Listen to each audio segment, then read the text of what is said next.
Alright, let's see if this works. Looks good so far.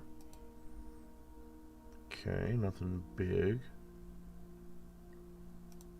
Nothing, no frames dropping. Doesn't look like it's slowing down anytime soon.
Let me just check this out a bit.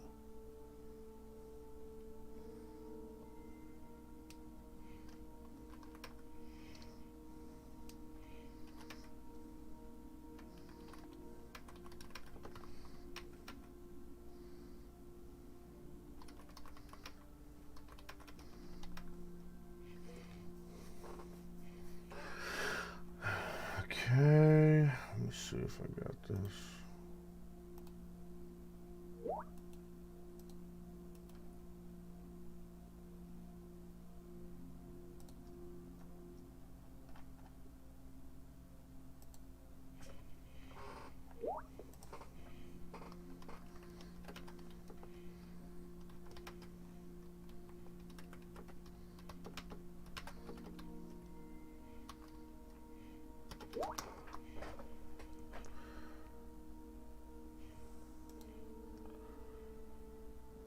Yep, still no frames dropped. Alright. Okay, everything's in sync. Alright, let's try this out. Tom and Jerry War of the Whiskers. I tried this once, and like some of the other games, I've never touched it again.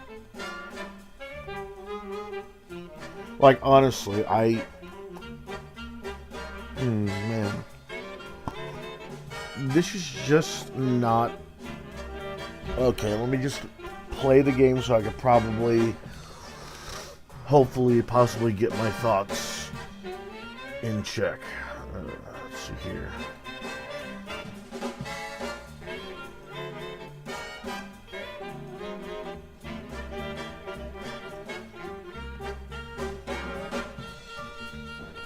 Okay.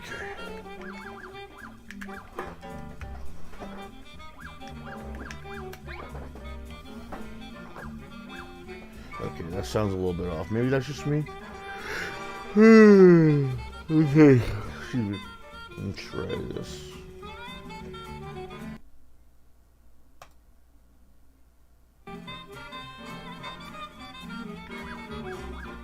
Okay. Yeah, that's fine.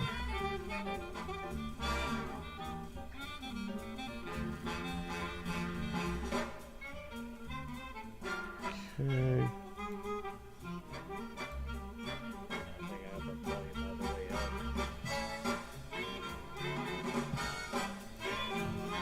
Oh, hey, how you doing, man? Doing all right. By the way, Raccoon, if you're watching the stream now, go fuck yourself. Dude, I don't know what it is about me that he's hating on right now, man. Is if he's still having a grudge against me because of me speaking out against him, man, that was his own doing. He's gotta let go and just stop. Chances are he probably hates Asa too. I mean, if you were like him, you wouldn't. Yeah, I'm so glad. Yeah, and I'm fucking glad Asa gave him the beating that he fucking deserved too. Yeah.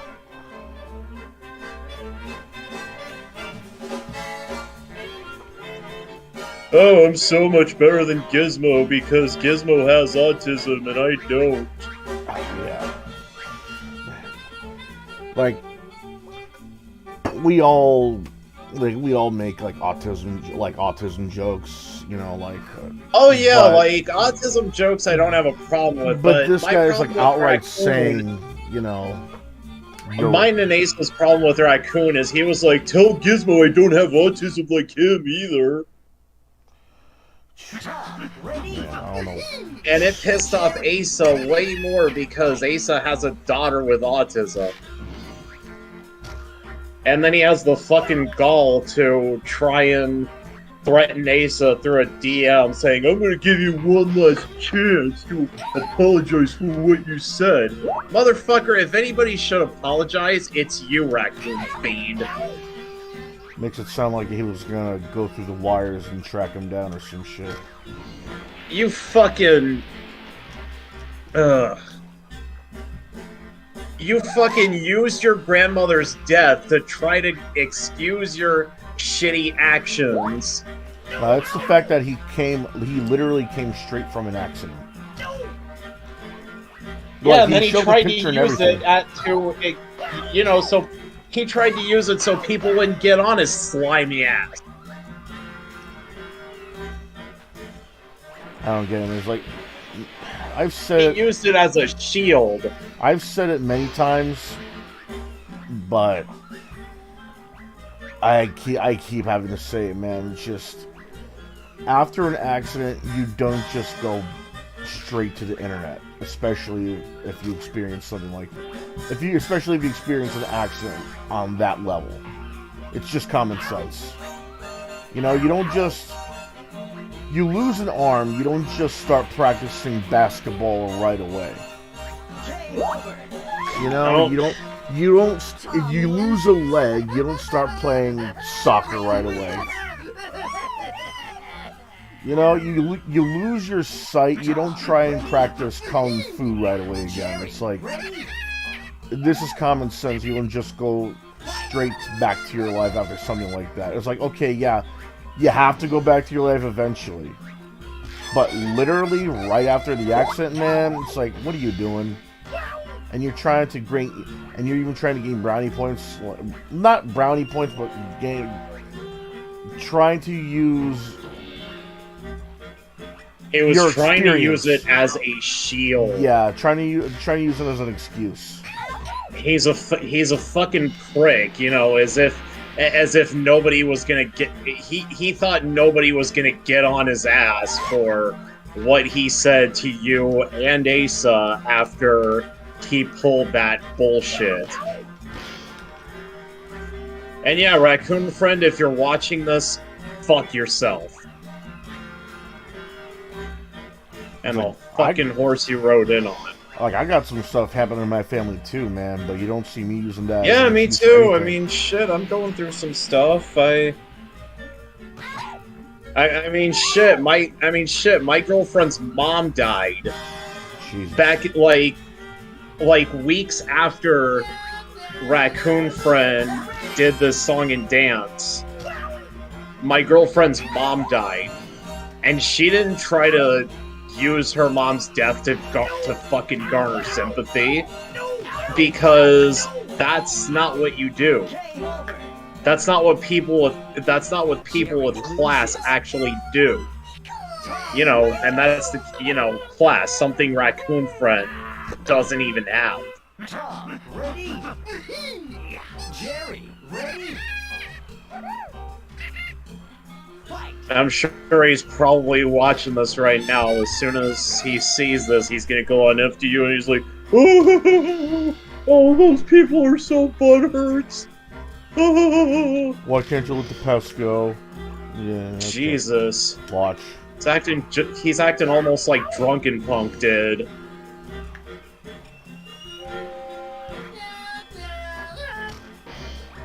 Only thing he hasn't done yet was mock Asa's kids.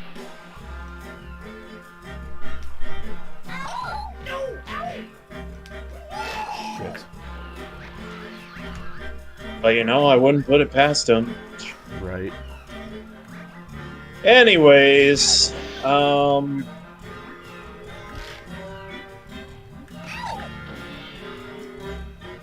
Yeah, I don't think he's gonna be in here anytime soon, though. probably not, because he's a little bitch. Even then, I think I suspect the last 3 dislikes on my past streams were from him anyway. Yeah. Like, I got like 3 dislikes out of nowhere on 3 streams in a row. Coincidentally, all streaming Killer 7. Mm-hmm. I cannot wait. I'm ready for Asa to just destroy his ass again.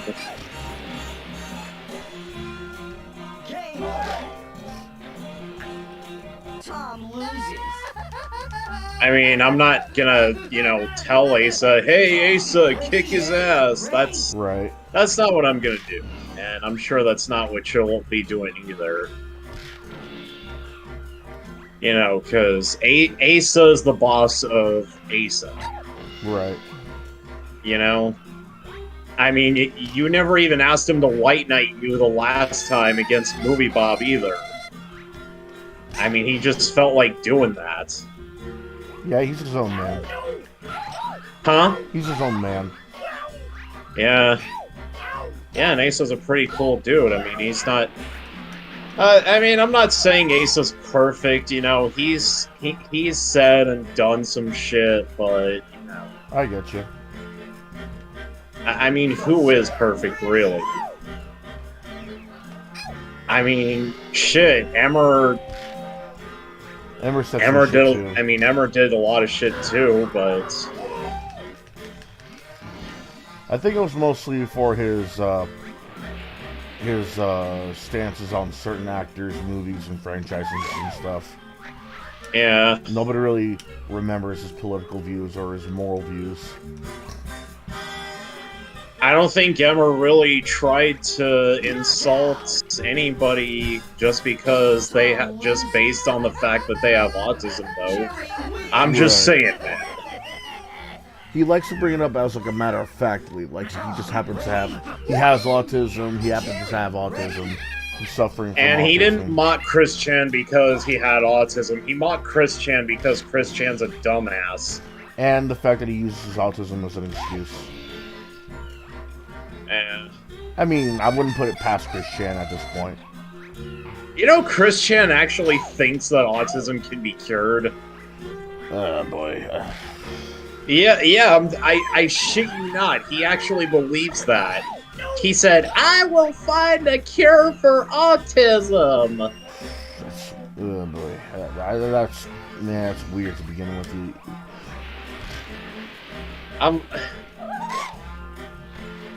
And I'm just like thinking of and I'm like that one Boondocks quote comes to mind. What Thugnificent said. I won't say it on stream. It's like where Thugnificent said. What was it that Thugnificent said? He said, "No, this N-word didn't." Like he literally said the N-word. No, that was my reaction to Chris Chan saying, "I will find a cure for autism." God damn, I wish Judah Konzo, Joel, or whatever he's going by these days, I wish he was in the chat right now. He'd fucking... Does he even use Discord? Or, you know, does he even go to chat rooms like this? You'll see him occasionally on the voice chat in his own Discord.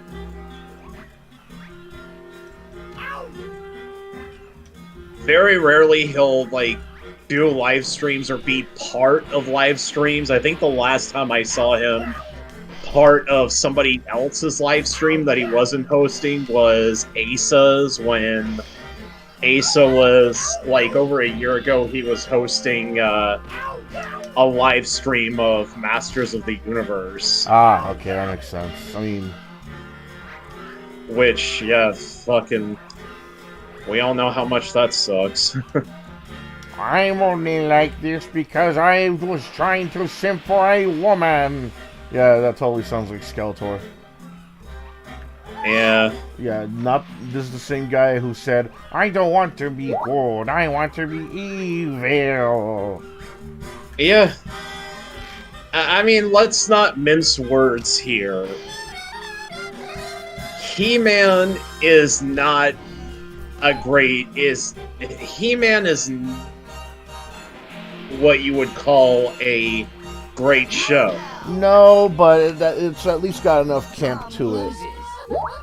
Yeah, I mean, like, you can enjoy it, but with Masters of the Universe, Kevin Smith's Smith's TV show, what is there to enjoy? The art style, but that's about it. Yeah. You could say, like, oh, I like the art, I like the voice cast. Yeah, but when are you not gonna like the voice cast in these kind of projects? Yeah, I mean, Mark Hamill. When was the last time Mark Hamill did a bad job in any role? Oh, fuck yeah! Like, even when he was in like bad movies, he did good in his role. Sorta. No, kind of. I say sorta because, you know, Star Wars. But you know, that also had its moments too. The sacred Jedi texts. Oh, where did have you? Smartass. That still gets me at least. Oh, I still hate that pairing though. Raylo. Yeah, because that makes total sense. Make out with the guy who was trying to kill you. Yeah, this is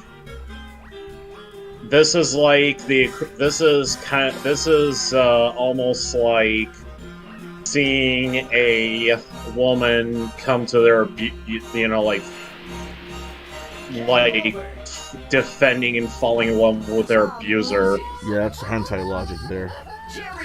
Huh? That's hentai logic at its finest. Swear to God. Oh man, hentai, the one thing people are supposed to stay away from this month.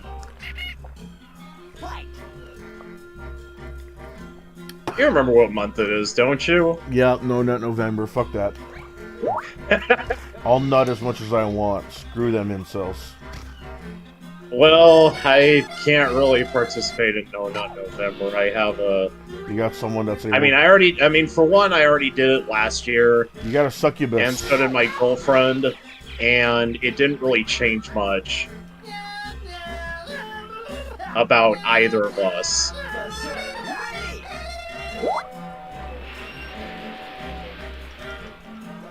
I mean, it might benefit some people. Probably people who've never fucked before in their lives might benefit from it.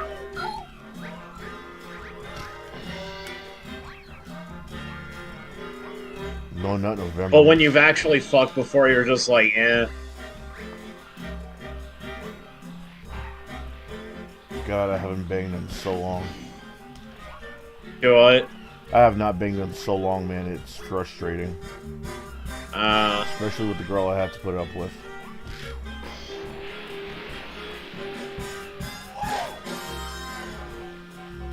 Especially with the what now? Especially with the ex I had to put up with.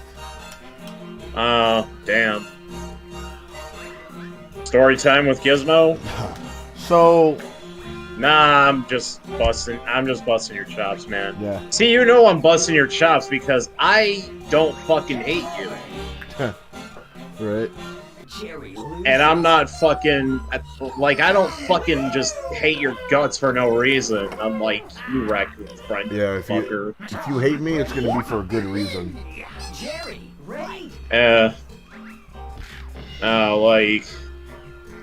Like you fucked my mother, or you killed my dad, or you stole money from my house, or something like that. Yeah, or if I said, or if I said to Asa, oh, Gizmo's not paying me, and then I turn around and tell you, Asa made me do it. Yeah, that was a shit show. I'm sorry, man, but you know that was a big. I like Asa, but like that drama between him, Drunken Punk, and Rob was fucking entertaining as fuck. I'm not gonna lie to you. It was still weird, man. I mean, the fact that Drunken Punk could not keep his story straight and lied to the both of them with like 3 lies each. It was just really weird. It's like, dude, just say you didn't have enough. Or just say you want a little more for your troubles, man. What is so wrong about that?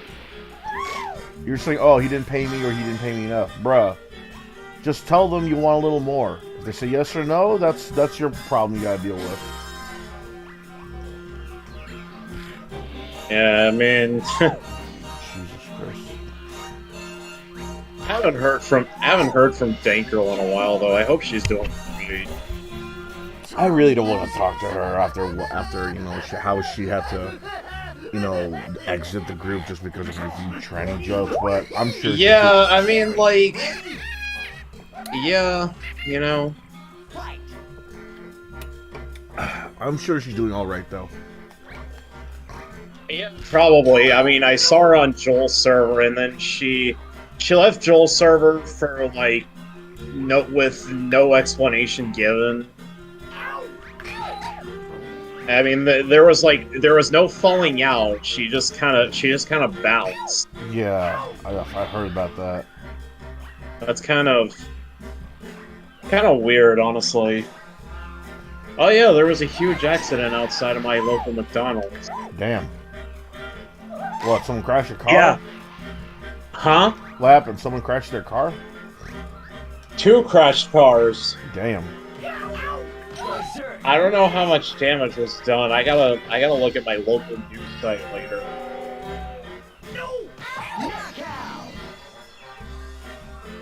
Jerry loses.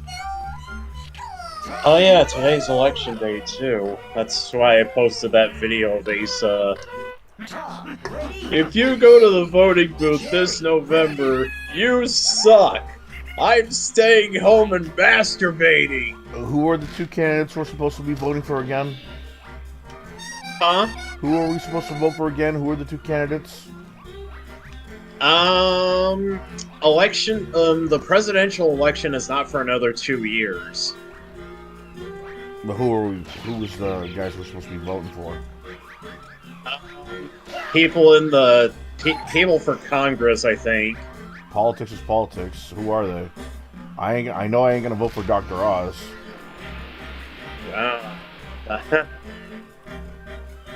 I'd rather vote for that's another reason I don't vote. None of the candidates. Dude, I'd rather vote for the idiot who believes what he's saying rather than the guy who's a professional snake oil salesman. It's like, at least one of them is telling the truth.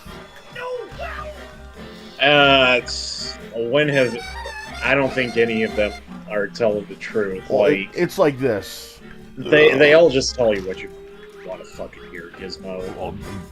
So that's part of why I don't vote, and voting doesn't even matter anyway. So, from what I can tell, Oz just literally tells you like 20 lies about one thing, while the other guy, if he had to tell you a lie, he'll tell you 1 lie about one thing each.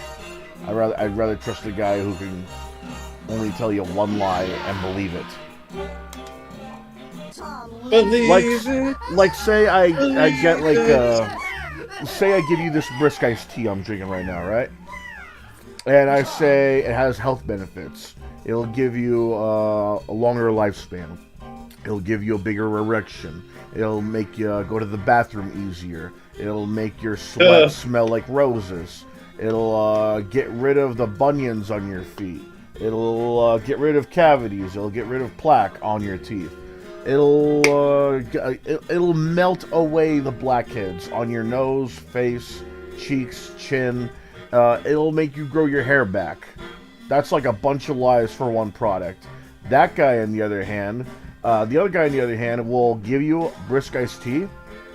And the biggest lie he'll probably tell you about it is it's made of real lemons. And he'll believe it. Oz, on the other hand, he knows he's spouting out bullshit. He's trying to, but he knows that if he can convince you enough, you'll believe all 20 lies he tells you about that one product. 19 if on a bad day. Yeah. He doesn't care. I actually didn't expect you to come on the VC today. Why? Is it because of the elections? No, because of Raccoon Friend. Why? Is he in Ace's Discord too? No, he was, but that was like back in January when he was starting shit. Okay, I thought he came back in or something. No. I didn't ban him. I mean, like... Yeah, he left by himself. Yeah, he did. Like, anybody who's ever really caused trouble, I think the only 2 who have actually caused trouble were Minute World and Raccoon Friend, and those 2 left by themselves. Minute World, at the very least, apologized.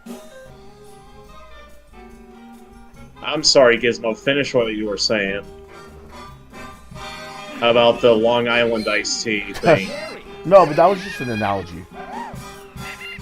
You know, would you rather believe more that the brisk iced tea is made of real lemons, Or would you believe more that he'll do all those 20 things I listed?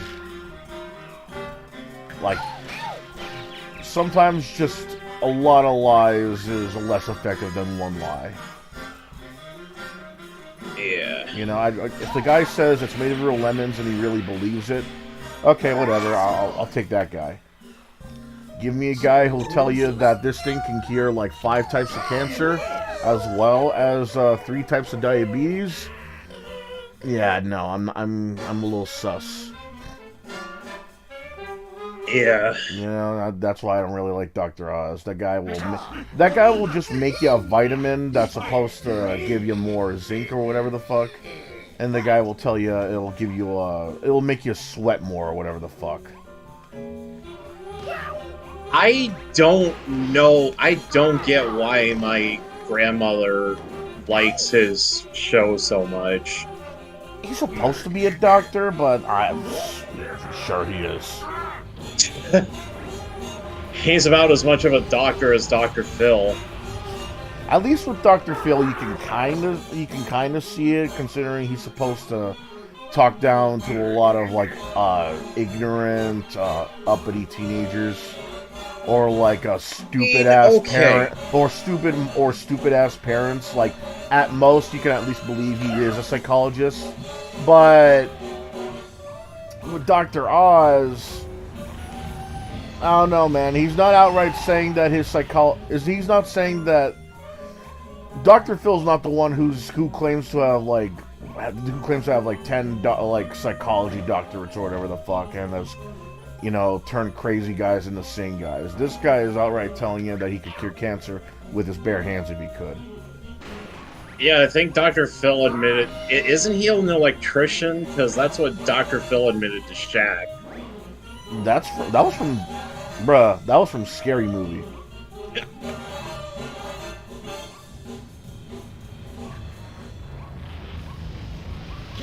You hurt my feelings. The hell with your feelings! Everybody with their problems! I'm obese! My kid's a brat! Help me! Help me! I mean, I can imagine him shouting that in his house after every show. You think about it, it makes sense. Oh yeah, Dr. Phil's deep fake is on Fake You, and it's actually pretty decent. Oh, that's funny. Yeah. Hell, I might just use it later before I go to bed. This game is so weird. Anyways, Bitcoin crashed to about 18,000. Oh yeah, I heard about almost that. like I thought it would. I expected it to crash harder, to be honest. I didn't expect it to crash that low, honestly. I expected it to crash harder. Ah, shit. You alright, man? No, it's just I'm playing this weird Tom and Jerry fighting game. Multiverses? No, this ain't multiverses. This is outright a 3D brawling fighting game based off of Tom and Jerry and the characters from there.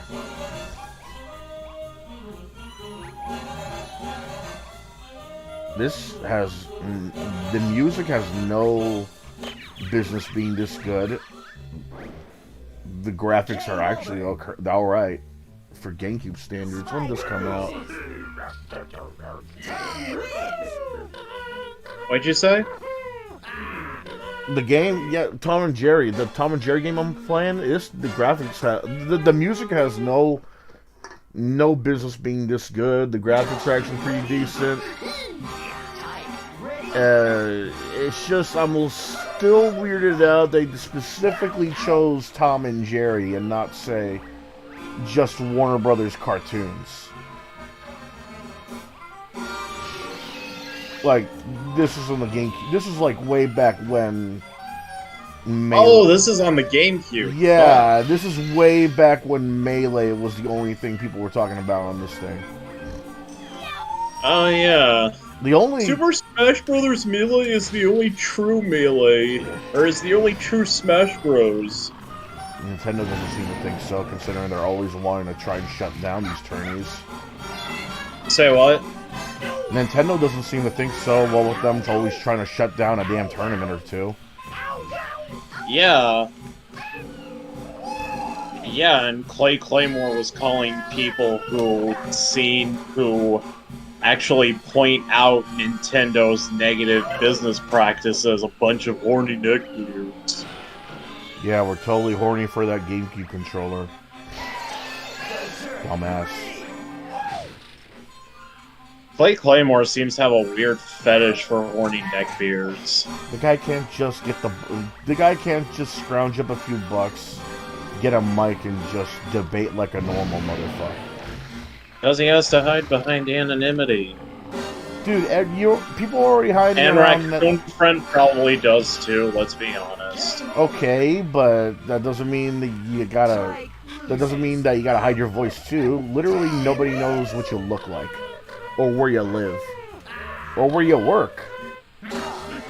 Nobody knows you at all. I mean, everybody pretty much knows where Clay Claymore lives right now. He lives in fucking Pasadena, California. Oh, I live in California. And he deleted the tweet saying, I do live in California. Yes, it sucks. Guess what? Doesn't change the fact that all lollies are pedos. He deleted that tweet. Kinda does change the fact.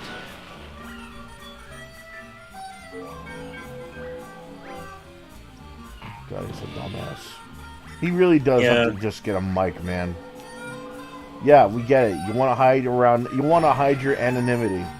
Then do it normally and just don't get on camera. Don't post pictures. Don't tell people where you fucking live. It's like, oh, I don't want people to know who I am. I gotta hide my face. Okay, cool. Then just hide your face. Who the hell just makes a YouTube account when they're making content and never uses their voice? He actually made fun of fucking... What did he say? He made fun of a lolicon for not showing their face. And then the person he made fun of was saying, yeah, okay, dude, show yours. And Clay Claymore just shut the fuck up right there. Yeah, that's what I'm saying, man. You can't just tell people, you can't just be like, oh, why don't you show your face? Because I don't want to be seen. Dude, just showing your face... just showing your face for a little bit could ruin your career for any reason. Oh, did you know this guy? I think Dream showed his face recently. Yeah, he did. He made it out as like a... He treated it like a big deal, Dream. Honestly. They think that I need asses. That's what the mask is for. God, I could care less about Dream though. Dream taught me a valuable lesson that it's okay to throw away my beta blockers. Yeah. Do you know what? Wait, you know what beta blockers are, right? Aren't they the equivalent of like those estrogen pills that guys take if they want? No. Beta blockers are actually for your heart. Why do they call them beta blockers then? I don't know, honestly, but that's kind of what I'm taking. I'm taking metoprolol right now. It's 100 milligrams, and it made me. And at first, I thought that it was making me feel tired, but after like an hour-long nap, but after at least 30 minutes to an hour of taking a nap in the middle of the day, I'm okay. So, well, at least you're feeling all right. huh? At least you're feeling all right. Oh yeah, definitely.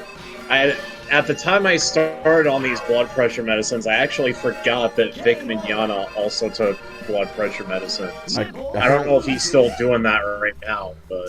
Dude, I can only imagine how high his blood pressure is from dealing with the shit he did. And, well, not what he did, but what other people have done to him. Like that fucking snake, Monica Rial, who, by the way, has left Twitter. Good! I mean, she hasn't, like, deleted her Twitter, but her boyfriend... Yeah, Ron Toy, he left Ron Twitter. Toy did. The chubby chaser motherfucker. Yeah, I can't find his Twitter anywhere. It's gone. Good. Like, I tried looking for it. It's not there. I don't want to have to hear what he has to say about the Vic Mignogna case. Or anything about Vic Mignogna, for that matter. He's an idiot.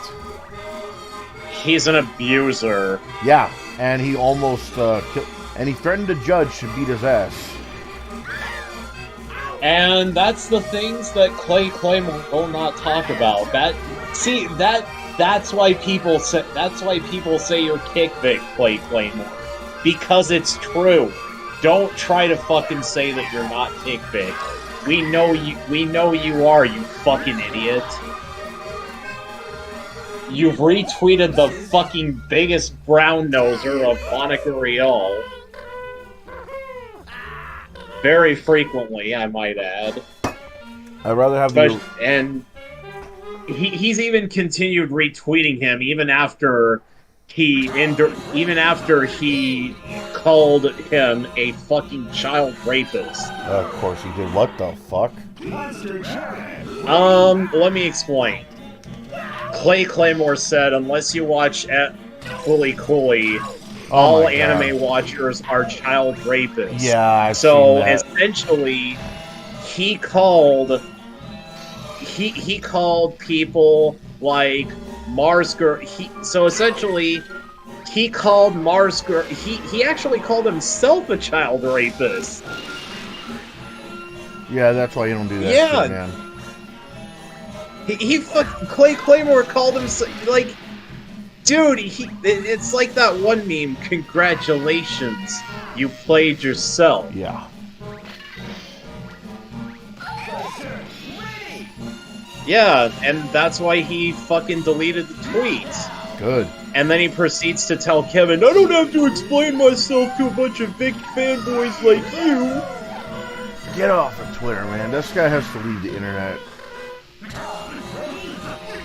He's got that, That's why he won't log back into Kiwi Farms. What was that church called? He's got that Westboro Baptist Church logic. Yeah. Rules for the... You know there actually exists a church called the Clay Church in Asa's town? That's way too coincidental. And Asa, like back when Asa and Clay had beef, Asa was pointing to the Clay Church, and he was like, "No, they organized."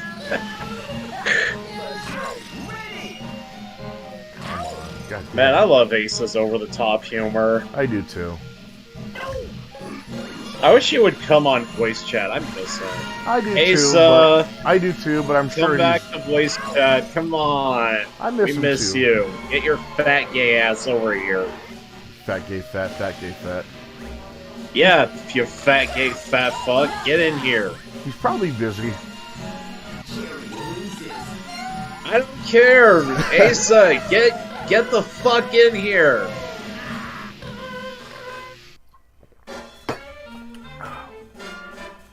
Man.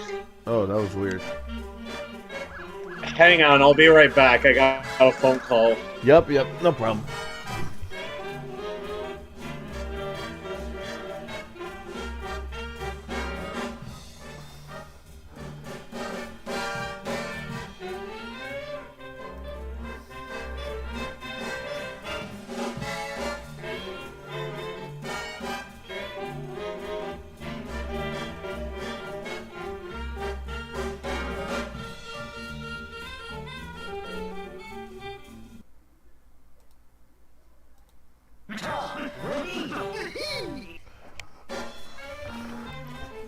this game was weird. This game has no right existing. Somehow it is. It's right here. Let me see what you got in the quick game. Really? Okay, then I just... Okay. I guess I can't play as the other ones yet. Okay. Play as Jerry. Jerry, ready? Ready? Fight!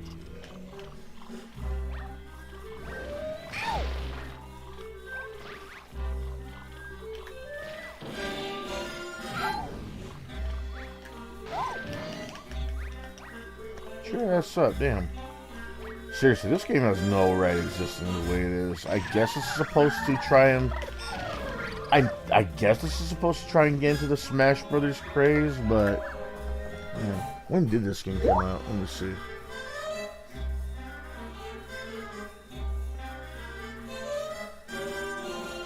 Let me see.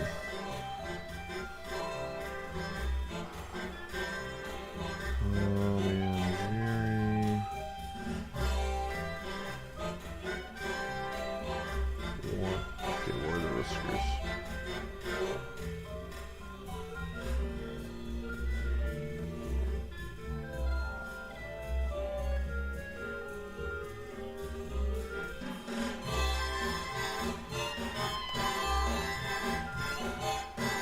Game came out 2002. No. PlayStation 2 in 2002, GameCube in 2003, and Xbox in 2003 as well. Why the year differential? Okay.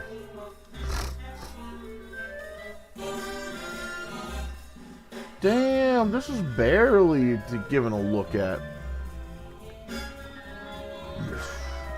Everybody... Okay. Only an Xbox magazine reviewed the Xbox version. Only Nintendo Power reviewed the GameCube version. Everybody else reviewed the PlayStation 2 version.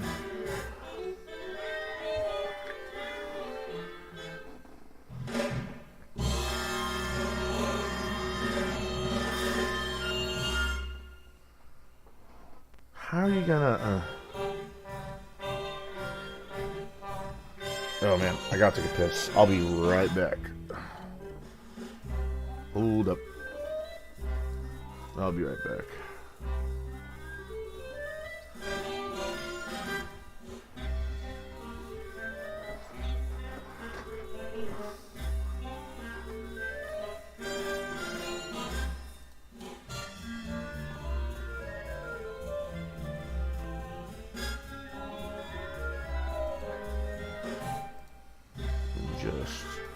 There you go.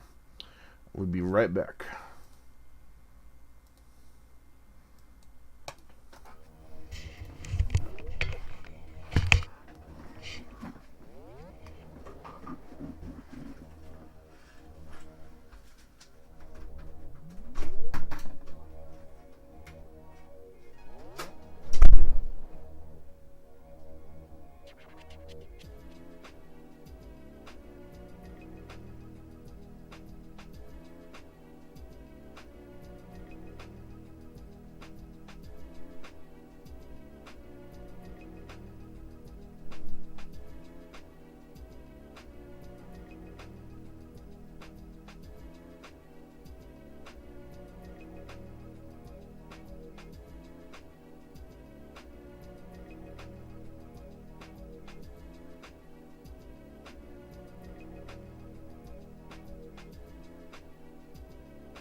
snack on the way too.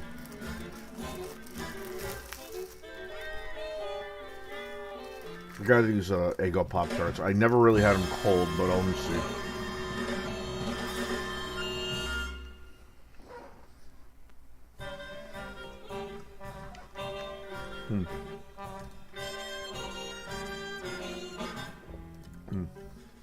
Very underwhelming.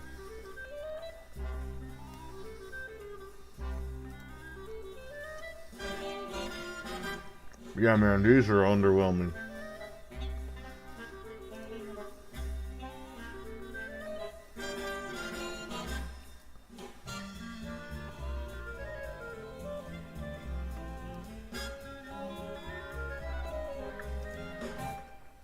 Dude, they really are great hot. Eggo waffles, Pop-Tarts are really great hot, but the sweetness of like the syrup and the butter and everything, it's really good. But having these cold, they're not that good, man.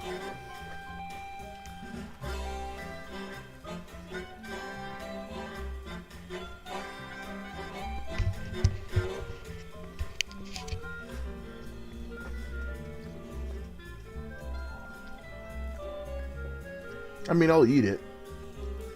It's alright, but it's just not as good as it is hot.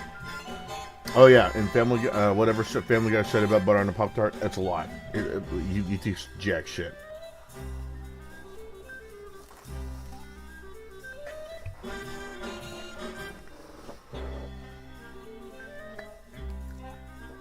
You know that song, you ever put butter on a Pop-Tart? It's so freaking good. Yeah, I don't get it.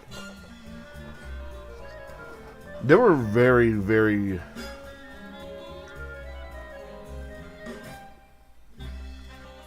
They were vague on what kind of Pop-Tart they said, too. Like, maybe they meant strawberry or cinnamon sugar. Yeah, I'd try both. Either way, not good.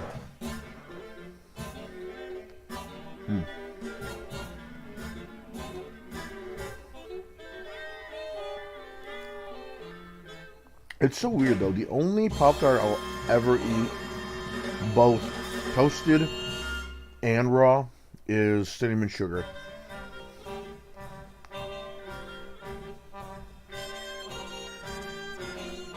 Like the ice cream ones, you have to freeze them.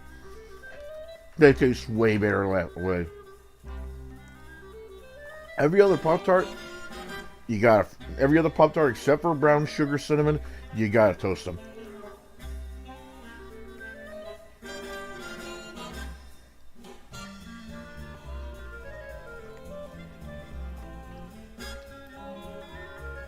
I don't know, man. Something about just lukewarm s'mores Pop-Tarts just doesn't sit right with me.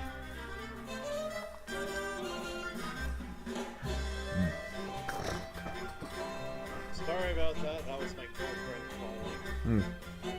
You're alright, man. Yeah. Raccoon friend giving you any more shit on FDU? No, he's been silent.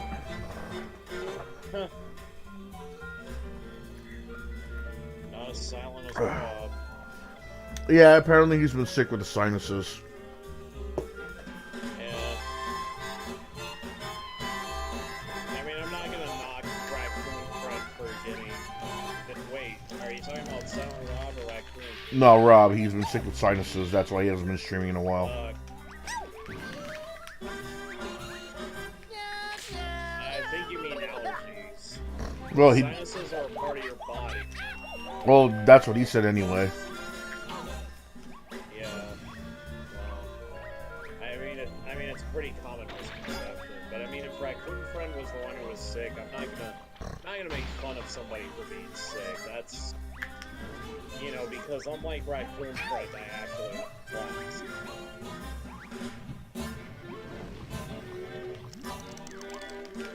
Depends on what kind of sickness you got. I won't make fun of you, but I will ask questions. Like for example, you live in Hawaii all your life, then you move to California, you start working in an In-N-Out, and then you say you're hot. That's cap. You live in Alaska all your life, and then you just step into a walk-in fridge in a gas station, you say it's cold. That's cap. Jerry, That's what? ready? That's cap. That's cat. Tom, ready? That's cap. Fight. That's a slang term. That's a term I've not heard of. That's a lie. You playing. You know, that's a lie. You playing. Okay, you playing, I know. I'm not really familiar with the current lingo. I'm old, dude. I'm 31. All you gotta do is hang out with people and literally just listen to any lingo going on in any video. Then you'll be able to catch up with a lot of lingo. Like, I know sus, I know,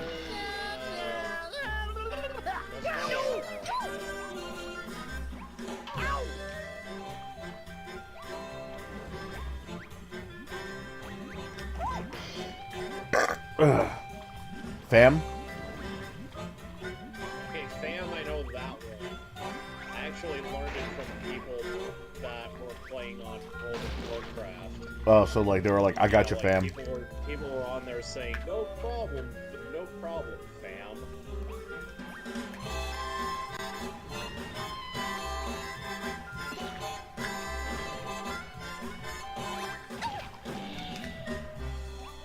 Yeah, so Huh. I'm sure if I played like on Blizzard servers of World of Warcraft, I'd probably learn some more. But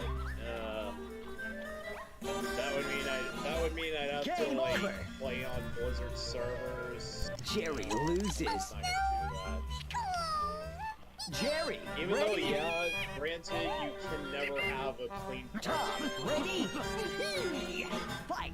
and you really can't. Yeah, I get you. You know, it's like almost all companies are, you know, Hershey's, they got, Nestle. they have child slaves or something. I don't remember what they're doing. Nestle. Huh? Nestle. Nestle. No, it wasn't Hershey's, it was Nestle. No, I'm saying that Nestle outright said that there was a president of Nestle that said that water isn't right. Oh, yeah. That's some stupid shit. You know, in Arizona, they have limits on water. What are you talking about? I think that. Hang on. What was it that somebody said about water in Arizona? Because I know somebody else who lives in Arizona. Knockout. Maybe not in the same area as Asia. Tom loses. Jerry wins. What did he say? Jerry, ready? Ready? Fight. Who's messaging me? Let's see. Probably Raccoon Friend. No, okay, it's just a notification for another group. Ah.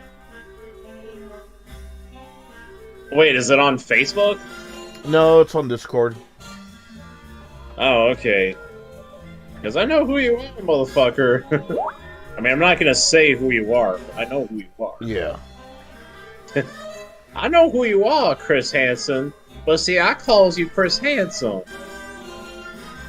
Now, I tell you what, I likes you, He likes you. and I want you. He wants you. Now we can do this the easy way, or we can do this the hard way. The choice is yours. I don't think we'll be doing anything anyway. Aw. Sounds to me like you want it the hard way. He was like, oh, I see, so you want to do this the hard way. Don't make me ruin that butt, Chris Handsome. I'm alone here. I wonder how many people actually know that that's based on real I love life. an actual guy, yeah. I'm sure they do. I'm sure they do, considering Boondocks has a lot of references. They do. I mean, the animation style itself is already a reference to anime, like regular anime. Yep.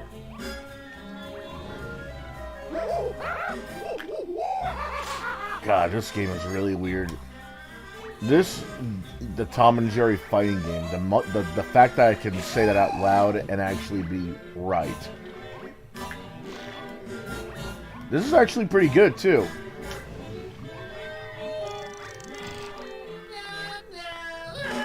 Like, granted, the character selection was fucking weird, considering it's Tom, Jerry, the Bulldog, the puppy of the Bulldog. Spike. Yeah, Spike. Tyke. Yeah, Spike, Tyke, and then you got the random-ass cats that also appear. Spike It's and like, Tyke. those are your Droopy and characters. Triple, Game over. Tom and Jerry kids. That was still a weird thing to do. Yeah, remember when Hanna-Barbera had the kids trend Yeah, thing it's going like- on? Flintstone Kids, Pup Named Scooby-Doo. A pup named Scooby-Doo made a lot more sense considering, you know, I feel like the circumstances would have been different with them as kids. But Yeah. Flintstone Kids, Tom and Jerry Kids, I mean, there really isn't much there except that Flintstone. God, what else did they do? I think. Oh yeah, there was Yo Yogi. Yeah, that was weird. Yo Yogi, I've never even heard of Yo Yogi until Rebel Taxi talked about it. Oh god, the fact that wasn't even a thing at all, though. Yeah. I wish Rebel Taxi would go back to reviewing. He was actually one of my favorite, internet critics because he didn't follow the lame-ass, angry reviewing shtick that many internet reviewers had tried to do because they all just want to be AVGN and NC. Now people are trying to be nostalgia critic. Huh? Now people are trying to be the nostalgia critic. They've been trying to be the nostalgia critic for over a decade. Especially Mr. Enter, which, Oh, yeah, God. God bless him, I like some of Mr. Enter's videos, but Game over. he seems like he's kind of lost it, especially this year when he said that Turning Red should have made references to 9/11. Oh, fucking And then he turned off the comments when people got on his ass. dude, he had every right to get toppled like that, man. You don't just say something like that and expect nothing to happen. Dude. Ready. Fight. It's- And I can't believe he fucking got intimidated by the likes of Clay Flame back in the day. Why did he get into a public argument with the guy? No. He actually let Clay Claymore get to him, among other trolls. And he was trying to say that trolling and cyberbullying were the same fucking thing. And I can see they're why he not. Yeah, I can see why he think that, but once you know the difference, it's clearly not the same. I mean, shit, Ace fucking does trolling. That doesn't make him a cyberbully. Yeah, people thought he was cyberbullying little kids when he did RARs on them, but no, that's not it. He's just... That's not only criticism, but that's also just trolling. Yeah, I mean, Fight. yeah. Get in a gray shirt! Get in a gray shirt! Hey, Eric. Sounded like you said kid in a gray shit. Hey, Eric, you motherfucker. I'm here to tell you that I know I don't make good videos, but... No, actually, no, I do make good videos, so fuck you! Awkward pause. Fuck you! God, that kid. And then Asa was like, that kid went on to be to cure cancer. Yep. But that kid was fucking... I don't know. I mean, Asa's got a point. That kid was badass for standing up to him the way he did. You know, I still gotta I have criticize to his taste wonder of what games, he's though. actually doing for real. You gotta criticize his taste of games, though. Pimp My Ride? Really? Huh? You gotta criticize the kids' taste in games back in the day, though. I mean, come on, what kid really was begging for Pimp My Ride? My mommy doesn't like to use food stamps, so we brought this from the bargain bin. I mean, it's one thing if it's like, oh, I like Thrillville, because, you know, you're building your own park. What kid wouldn't want that? But you can't be that excited for Thrillville off the rails. Pimp My Ride. Don't even. Oh, it's the best game. That's cap. Jerry wins.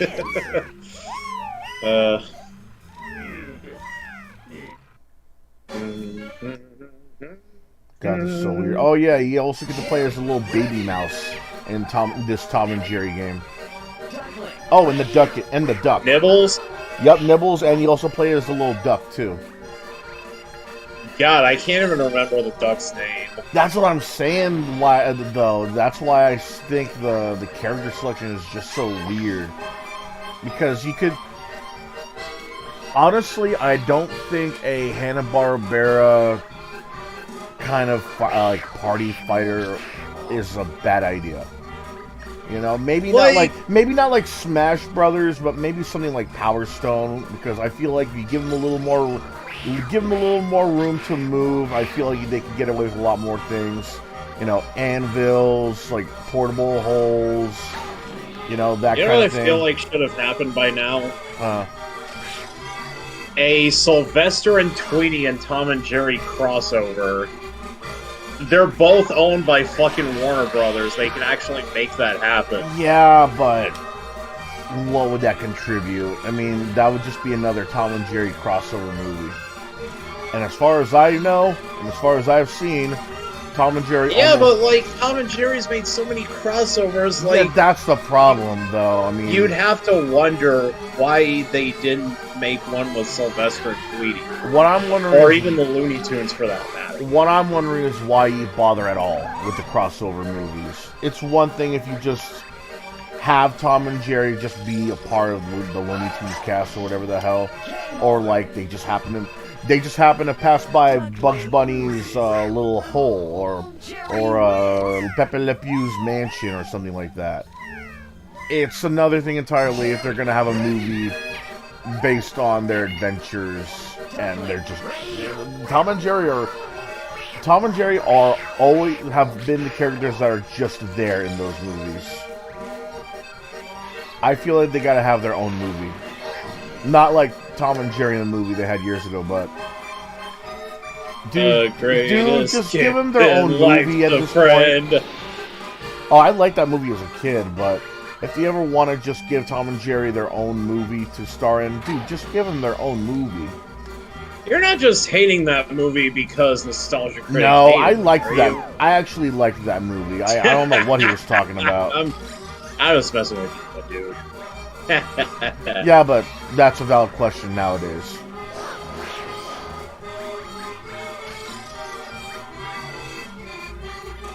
There are actually quite a number of I mean there are quite a few people who are fans of Doug and will only hate a movie because he says it's bad.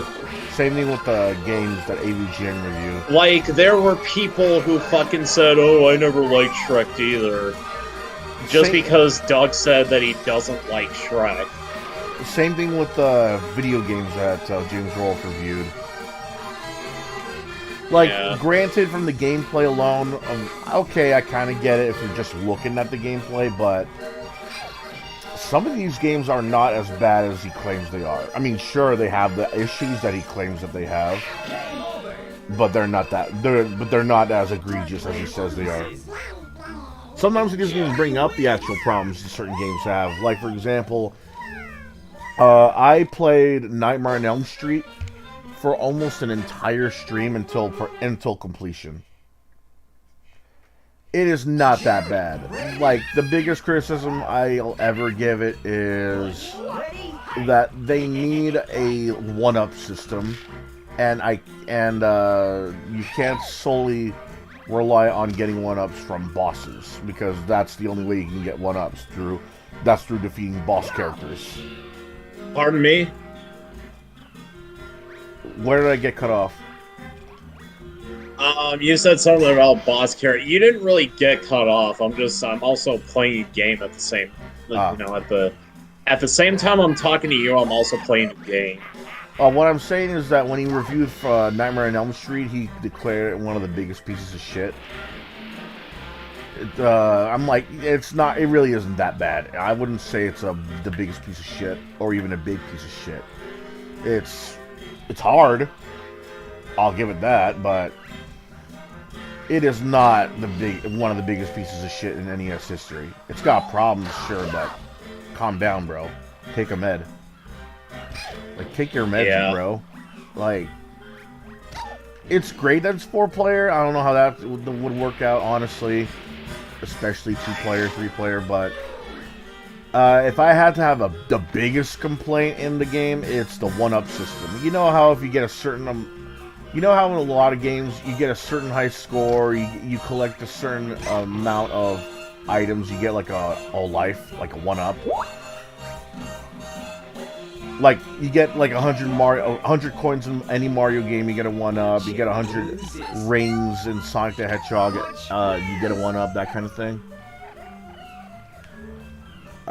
In Friday the 13th, in Nightmare on Elm Street, there's no such system. You can only get another life if you beat a boss character. I had to learn that out the hard way, and I have to keep loading save state after save state after save state.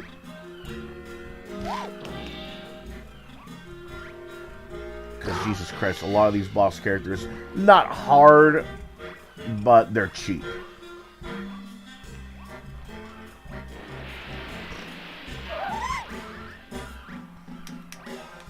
If anything, the game is like a solid B-.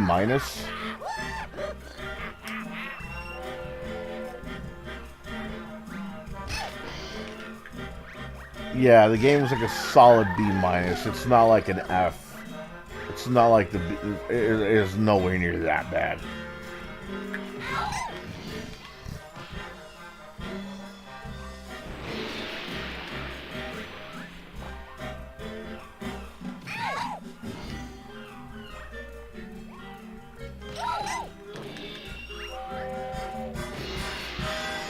Jesus, come here.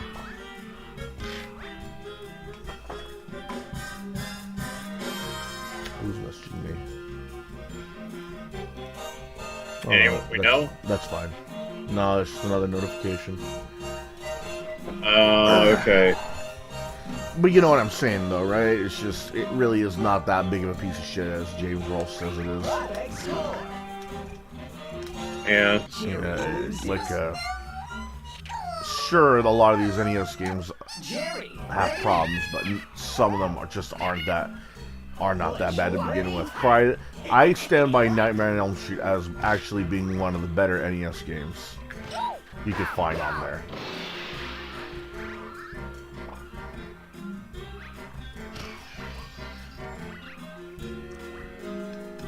Oh, and controls for Double Dragon, I think it was 3 that he talked about.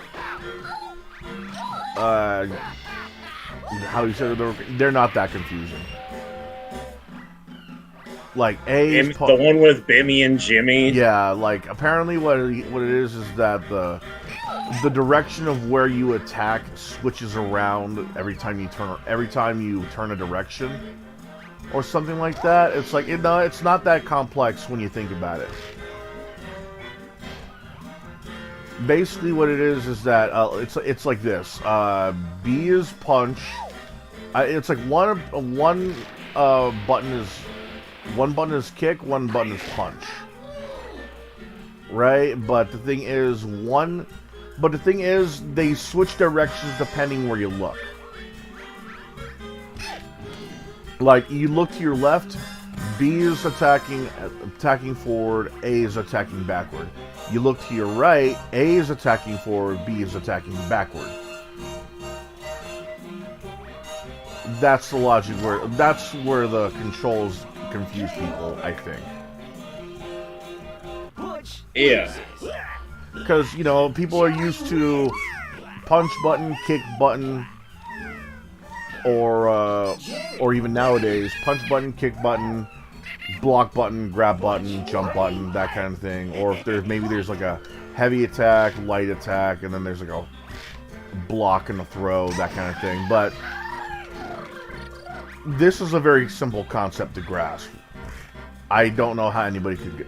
I can understand how people get confused at first, but for the entire game, you telling me you couldn't figure that out?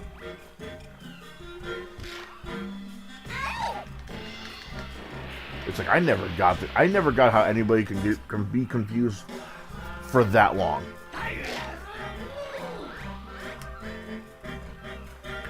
Okay.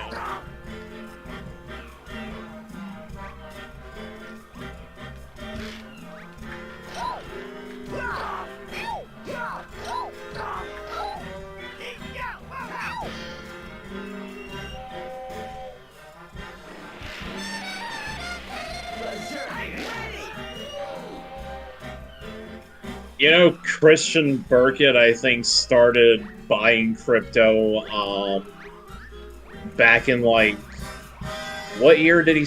Back in, like, the beginning of 2021. And I think Bitcoin was at, like, 17K. He's probably lost more than what he's gained now. I can see that. Yeah. Jerry loses. I mean, I'm not gonna make fun of him for it, because, you know, I did something like way worse. I used leverage plays going in head first. Butch, ready? Fight! Not knowing the fundamentals. Yeah, that's understandable. Yeah. I closed my KuCoin account last summer, though, because KuCoin, not only is it a shitty platform for leveraging, it's just a shitty platform all around. Because they have delayed people's withdrawals as well as my own. They scamwick the fuck out of people. Scamwicks are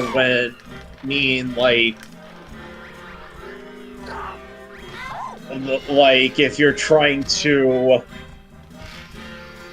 short crypto to make money off the crash, and then all of a sudden someone manipulates the price to go way up, causing you to either hit your stop loss or lose a lot of your money.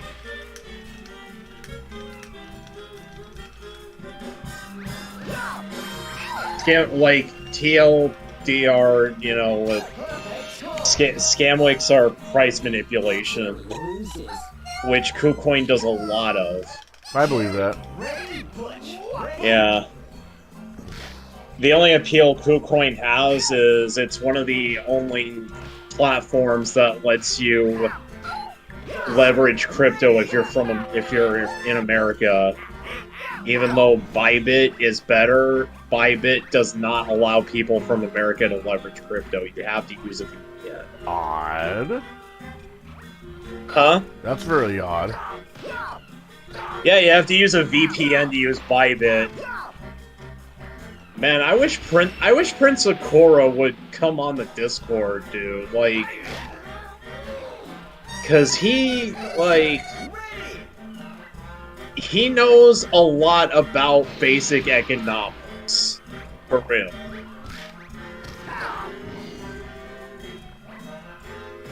Dude really knows his shit.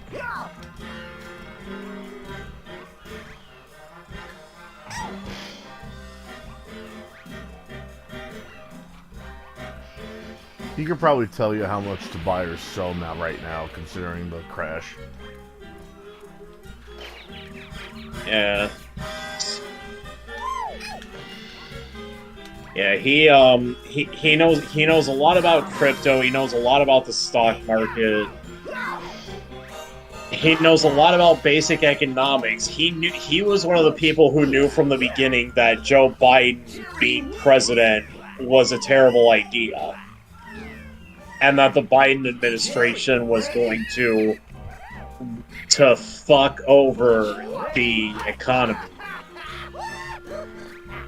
Like, hardcore.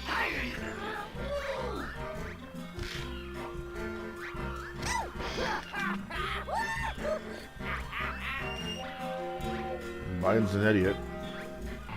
Huh? Well, I mean, Biden's hella old, so I think that has to do with part of it. Yeah, Biden is hella old. You know, Kamala Harris doesn't even like him. He literally doesn't know where he's at half the time, so... Yeah. And, you know, Kamala called him a rapist before she got picked to be his running mate. If that's what you thought, why would you even accept that position? Because she wants to be president. She knows that she's probably going to kill Biden. And then she's going to take office. And then all the SJWs are going to be like, yay, we have the first female president! Yay! The first female black president! Isn't she keeping a couple of guys in prison? She locked up a lot of this cunt has locked up a lot of innocent black people. I don't know why they'd want her. Ready? And these fucking dumbass SJW libs want to pretend that she's a fucking hero. Doesn't exactly sound like a saint to me. Especially that dumbass Gray Delisle. Does that name sound familiar to you, Gray Delisle? No, Voice actress. never heard of her. I think that says more about her than me. She's Tara Strong's, she's one of Tara Strong's good Mother. friends. She did the voice for Daphne in Scooby-Doo. You know, in more recent media. Ah, okay. And, she was also Frankie on Foster's. Girl, What else was she in? man, there's a lot of weird fan art of Frankie Foster. Oh yeah, Princess Azula in Avatar. Girl, damn. Now I know her. Yeah, she's also Kick Vic, by the way. Uh, Tara Strong's not Kick Vic, but Gray Delisle. I feel like Tara Strong would be, though. She sounds like the kind of person that would easily I do manipulate- too, but she's actually not. Like, I was fucking shocked. And Tara Strong even went as far as to celebrate Jim Cummings' birthday, whereas Gray Delisle celebrated on Twitter about the possibility of Jim Cummings losing his kids. Because Jim Cummings was accused of Ready? rape and animal abuse and spousal abuse by his ex-wife. Okay, when was this, though? Like, when were the accusations?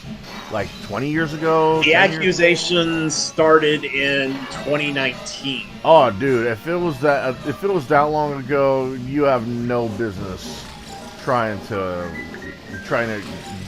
stand on the moral high ground that you think you're on. And like Gray Delisle celebrated, Tara Strong didn't say anything about it. She actually, like, about a year or so, maybe actually a few months after the allegations, she actually celebrated his birthday, Jim Cummings' birthday, on Twitter, saying, "Love you, Pooh, happy birthday."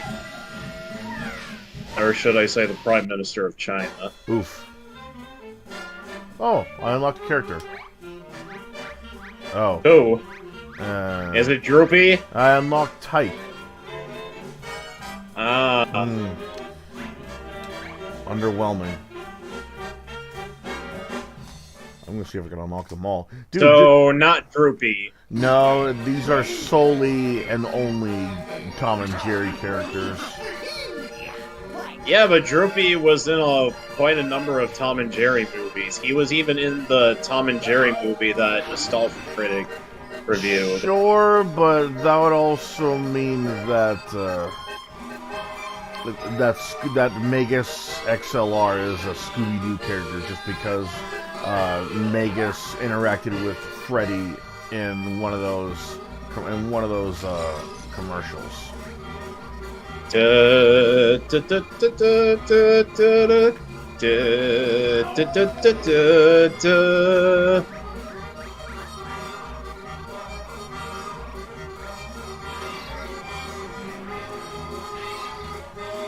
At least Tom and Jerry actually became fighting game characters in multiverses.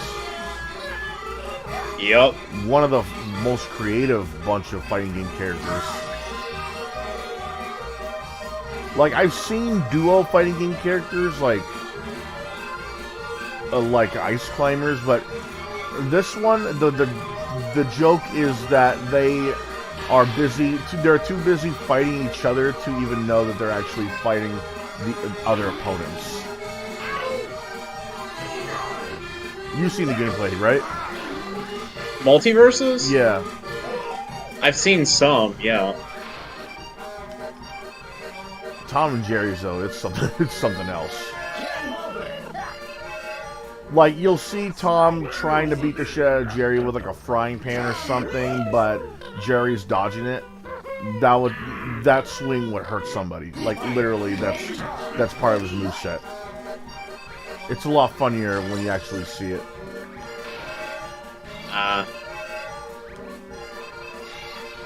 It's not like, oh, they're like holding their fists up so they can get ready for a brawl. No, they're literally too busy trying to kill each other. But it's because of that their attacks still hurt other players. That's kind of funny, dude.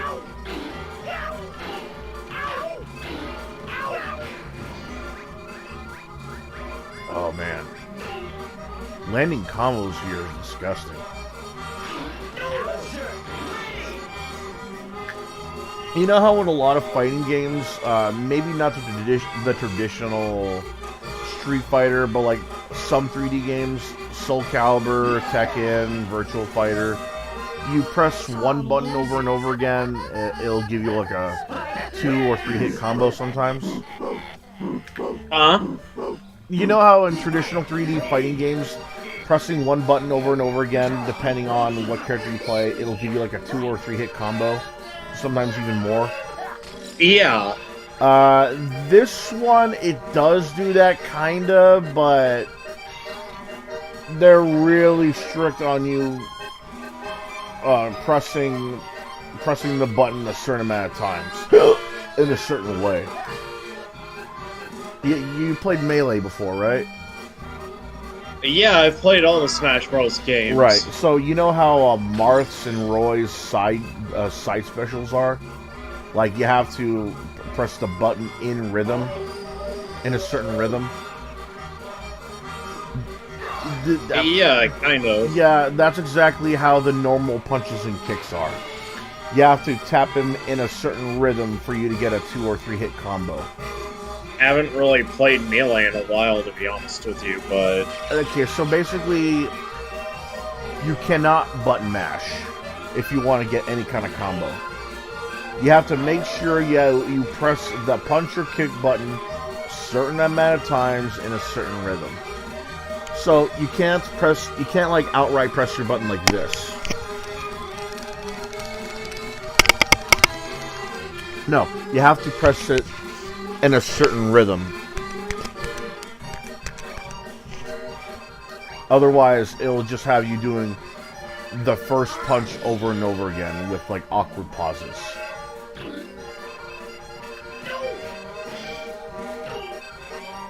It's really weird. Power Stone never had this. I don't know why this does. And this outright plays like a Power Stone game, just has no finishing moves.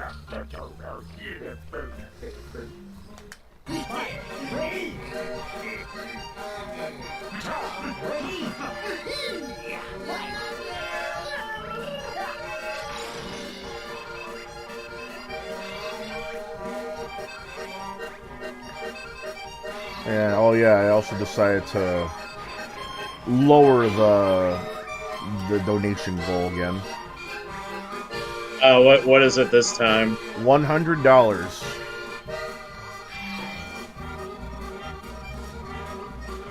Went from 10,000 to 500 to 100. I still think it's fair considering, you know, I'm still technically starting out. Have you managed to sell your Switch yet? Fuck to the no! I have not.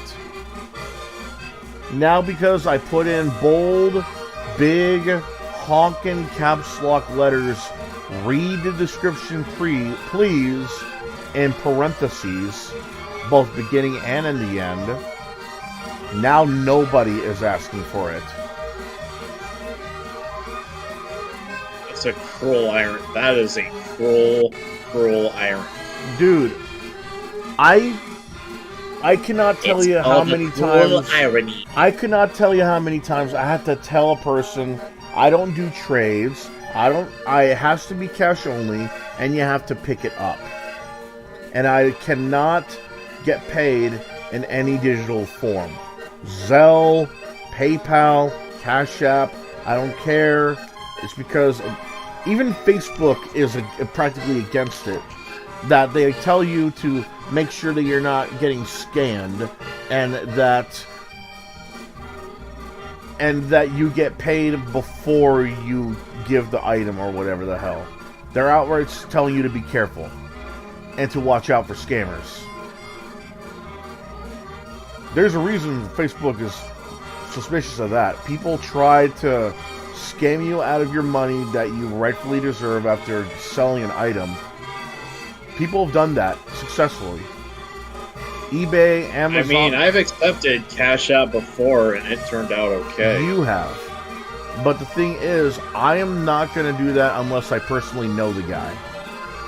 Friend online, a family, friend offline, co-worker. I'll trust those kind of people. Randos I meet on Facebook, I am not going to trust them in any way to give me the money without any kind of problem. No chargeback. I can understand that. Like, I'm not gonna... If I get paid in any way digitally by, let's say, my mom, I'm gonna trust her. I'm gonna trust her because she's family, and even if she did want her money back, I know. She'd outright tell me. And that's never happened. Same thing with a coworker, same thing with a friend, same thing with the guy online. You know? But the difference is, there are people who will try to scam a person just to keep their money online. It's happened on eBay, it's happened on Amazon, it's happened on every other site that you sell online goods to. At least once. I don't care how secure they are. I say outright, if you want to get something from me on Facebook, it's gotta be cash. If we're gonna meet up and you want something from me, it's gotta be cash. I literally do not know you. You're just speaking to me because you want something I'm selling. Cash, cold, hard. Bills and coin. There was actually a local phone store who used to not charge people tax if you paid cash for a used phone they would not charge you tax. Smart business move. Yeah, I'm good. I shit you not. That is a smart business move. Tom loses. Oh, fuck yeah. But if you were paying with card, they would charge you tax. But most of the time I would try to pay cash whenever I could. But new management, they don't really do that anymore. Not too bad, because that really is a smart business decision. Yeah, I know. Like here, I got like a bunch of other stuff here, but here, let me read you what I have here. What I put here when I put my Switch up for sale. Read description, please. Nintendo Switch complete in box comes with 512 gigabyte micro SD card. And here's the description. I'm selling a complete in-box Nintendo Switch. It has a previously added screen protector, and while it has a few cracks, is doing its job well to protect the screen of the Switch. It also comes with a micro SD card that can contain over 500 gigabytes of memory. Side note, one of the Joy-Cons has a bit of drift problem and the thumbstick grip slipped off, but you should be able to ship the Joy-Con, the same Joy-Con to Nintendo for a free repair or replacement, no problem. Console also comes with a copy of Fitness Boxing. And in caps, the item is pickup only, cash only, but I can haggle, no trades, I don't accept digital payments, crypto, PayPal, Cash App, etc. I put up pictures of the box itself, items inside the box, as well as the items being in the same packaging. Like, there's like none of them in like Ziplocs or anything. Like, I literally put them in the same packaging it came in. The only damage you'll ever see here... What? Smart business move. Yeah, and the only damage you'll ever see is on the box. There's like... It looks like someone like pushed it to get like the corner up against the wall, and there's like a little bit of paint chipping, but that's about it. The box altogether, besides that little defect, is still intact. And again, I also took pictures of the items inside the box.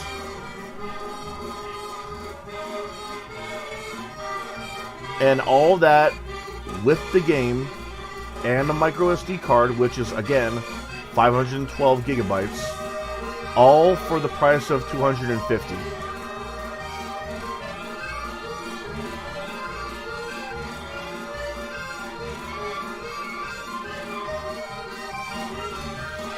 $250 only. Here are some of the messages I've gotten. And this is up to 17 weeks ago. Oh, you actually got it. You're saying 17 weeks ago. Okay. Yeah, I had this up for months, and people have been asking stupid ass questions that they could have just. Like, it's one thing if you're gonna ask, does it come with this or that? Is there any other damages? But if you can't just go to the description and see that I don't do trades, I don't do digital payments, and I can't travel, or yada yada yada, before you ask certain questions, I don't know what to tell you, man. Hey, is this available? Can we do a trade? Yes, and I don't do trades. Sorry. That was July 12th. I think somebody tried to trade me like a Fitbit. Yeah, someone tried trading me a damn... Like over a year, I think it was over a year ago when I tried to sell something. I don't even remember what it was. Someone tried to trade me a GoPro. Bro. What am I going to do with that, man? Come on. Here's another one. Is this still available? I was looking for my son. Yeah, looking for your son. And this would be perfect. I only have $170 Did you say looking though. For your son? What? I'm going to have to stop you right there. Yeah, it's really weird. I'm like, looking for your son? Like, what?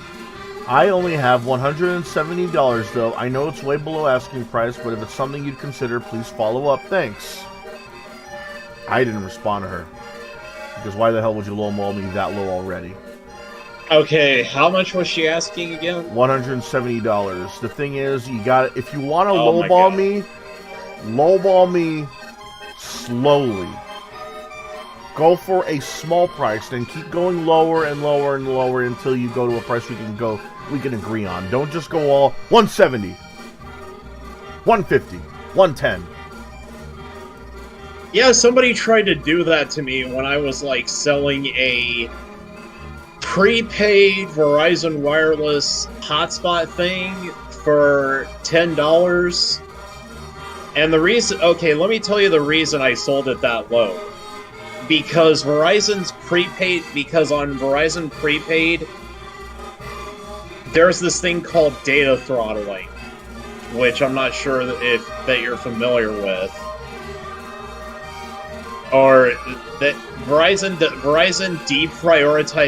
deprioritizes prepaid users hard fucking hard. And that's why I had to sell the router for that cheap, like $10. Somebody wanted to give me $5. $5, and that item was how much you were asking? $10. That was the lowest I was going to go. What happened after that? And I mean, I sold it. I managed to sell it for that price, but you know, the person who was going to the person who bought it did ask me if there was anything wrong with it, and I told them no, it actually works. I mean, the retail price at the time was $50, and it was selling for about $20, $25, maybe. I think it was actually like $16, $18 on Amazon, so I had to sell it for $10. What prices did you look at before you sold the Switch on Marketplace, or before you put it up for sale? Amazon. You looked at Amazon? Yeah, I do that too. The thing is, though, I don't put it the exact use price. Sometimes I will, but depending on how much the item is, like sample, anything that's $1 up to 10, maybe 15, I'll put it at the exact price. If they say it costs, if they say it's worth 15, I'll put it at 15. If it's worth $5, I'll put it at $5. $2, okay, $2. $3, okay, $3. Sometimes I'll bump it up like $1, but nothing beyond that. Yeah. But if it's something like,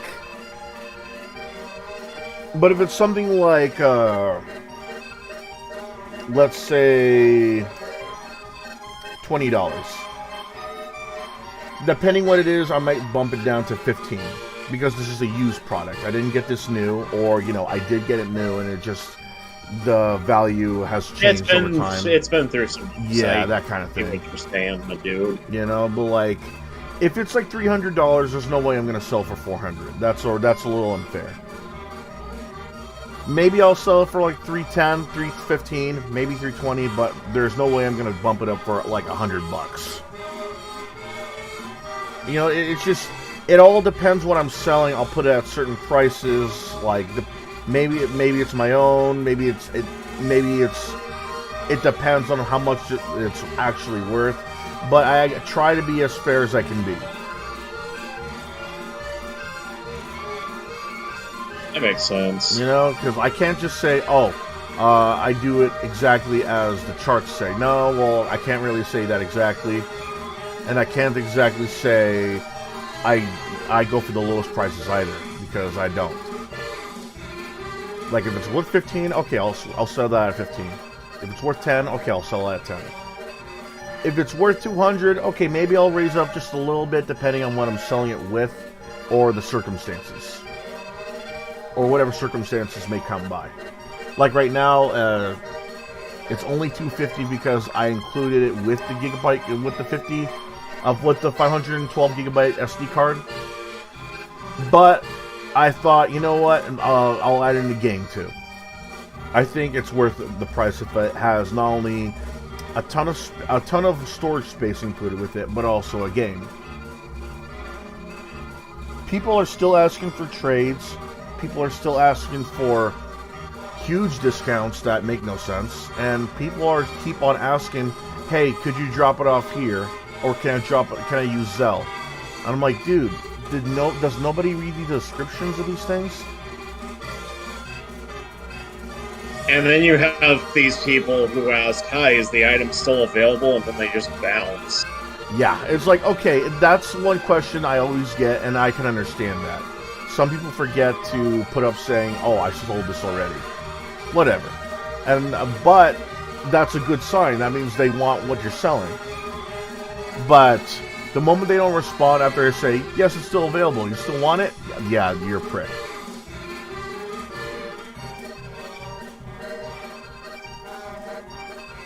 It's like, holy damn, you just asked if you wanted it. Why would you not respond after that? At least say you're not interested anymore. Exactly. Neo-Nazis in Mexico, what the fuck? Okay, here's one. Is this the best price you can do? Well, we can negotiate. How does 220 sound? He didn't even try. He put in this. Is this the first or second gen? Looks like first from the box. Would you be able to show me the serial number so I can check? Lastly, there are multiple switches in better condition for less than 200, especially for first gen. And then he deletes his account.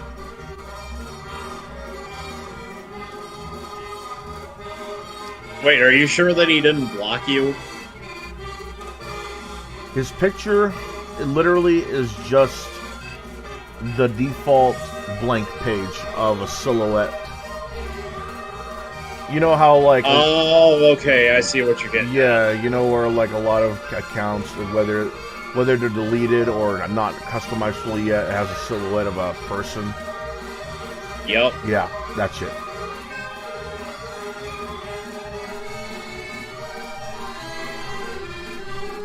Doesn't even give me a chance to respond. He's just telling me all of this. It's like, dude, it's that price for a reason. Wait, what did he say? That it's less than 200?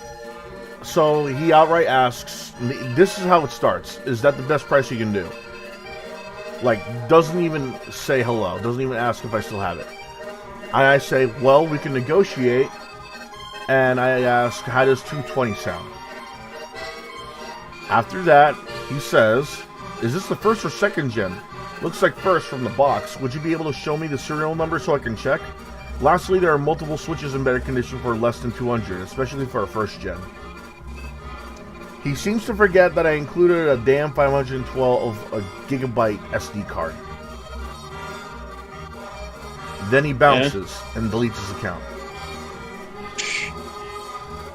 Yeah, I mean, if you're including games in a game, but what was still. the size of the SD card, dude? 512 gigs.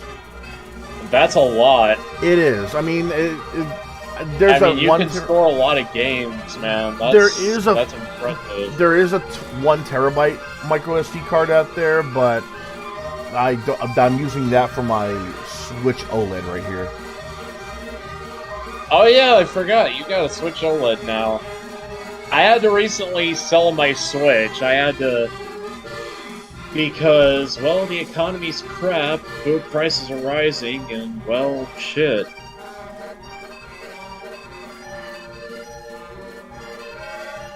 I'm hearing... There are people who are asking for the serial number, but the problem with that is that the serial number is wiped out. Like, literally, I would bring this thing to work constantly and put it in my pocket.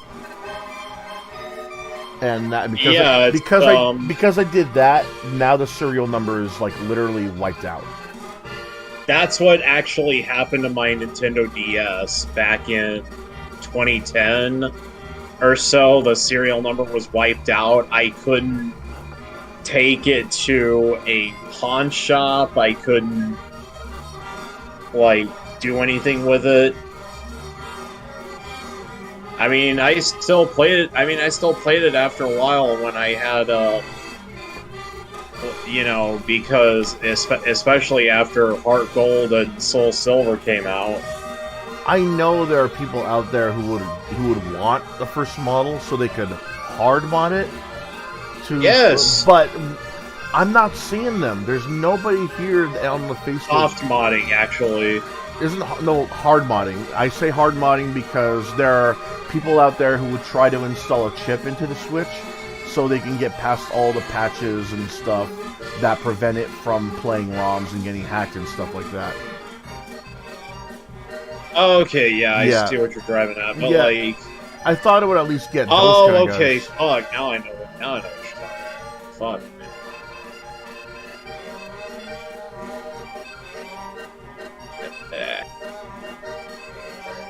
Here's another one, asking if this is still available.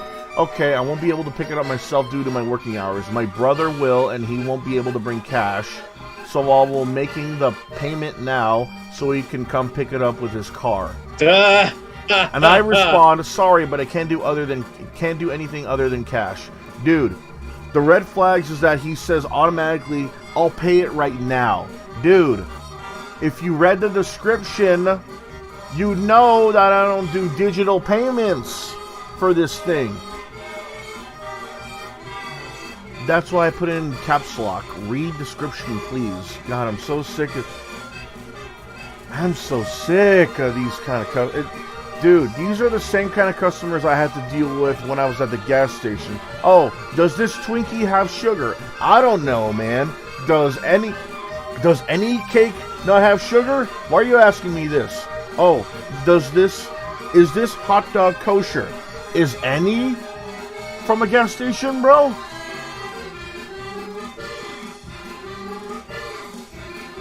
No, really, Yes. answer me. Is any hot dog from a gas station considered kosher? No. It's not. Because it's from a fucking gas station. And then I'm seeing idiots getting like, oh, there's a Subway in the gas station, which is cool. But what they do is when they get a drink from Subway, they give them an empty cup, which is fine. But then they go to the Slurpees and fill that up instead with Slurpee. I'm like, bro. Oh, yeah, I didn't even think of that as a possibility. I'm like, bro, you know you can't do that. Subway only sells sodas. When was the last time you went to a Subway and there was a Slurpee machine? It was like, oh, but I paid for the drink. Yes, you paid for the drink. You didn't pay for the slushie, bro. That's separate. This is why I hate doing customer service. Like I had to. I hated doing it when I was at Domino's. I had to keep I had explaining it to dumbass each and every one of them. motherfuckers.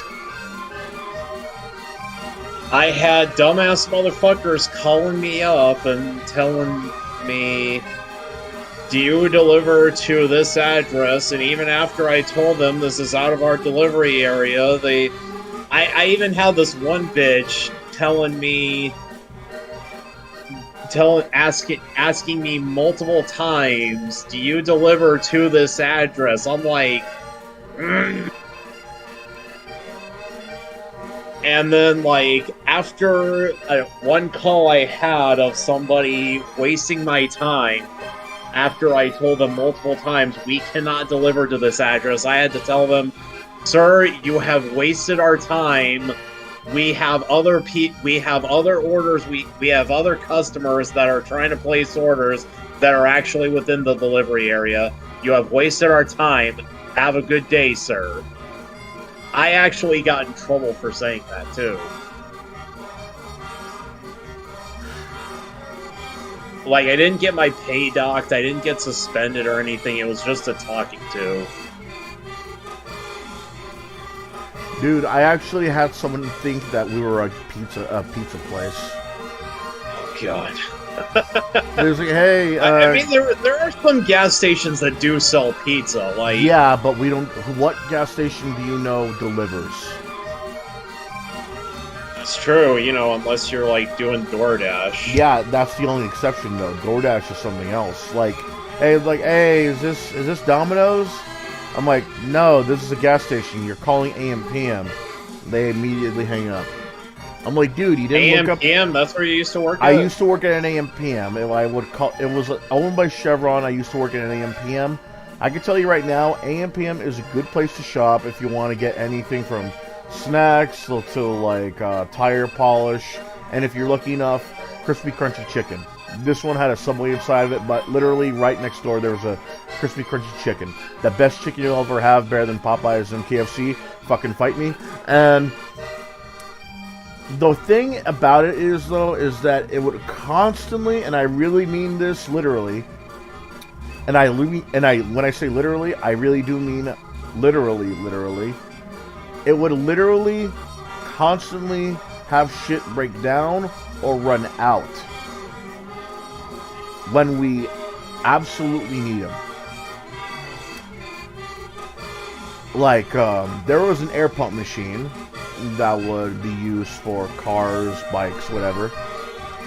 that thing would constantly break down because idiots are trying to put in quarters in the coin slot when there's a big typed out black and white sign saying ask the employees inside to turn on.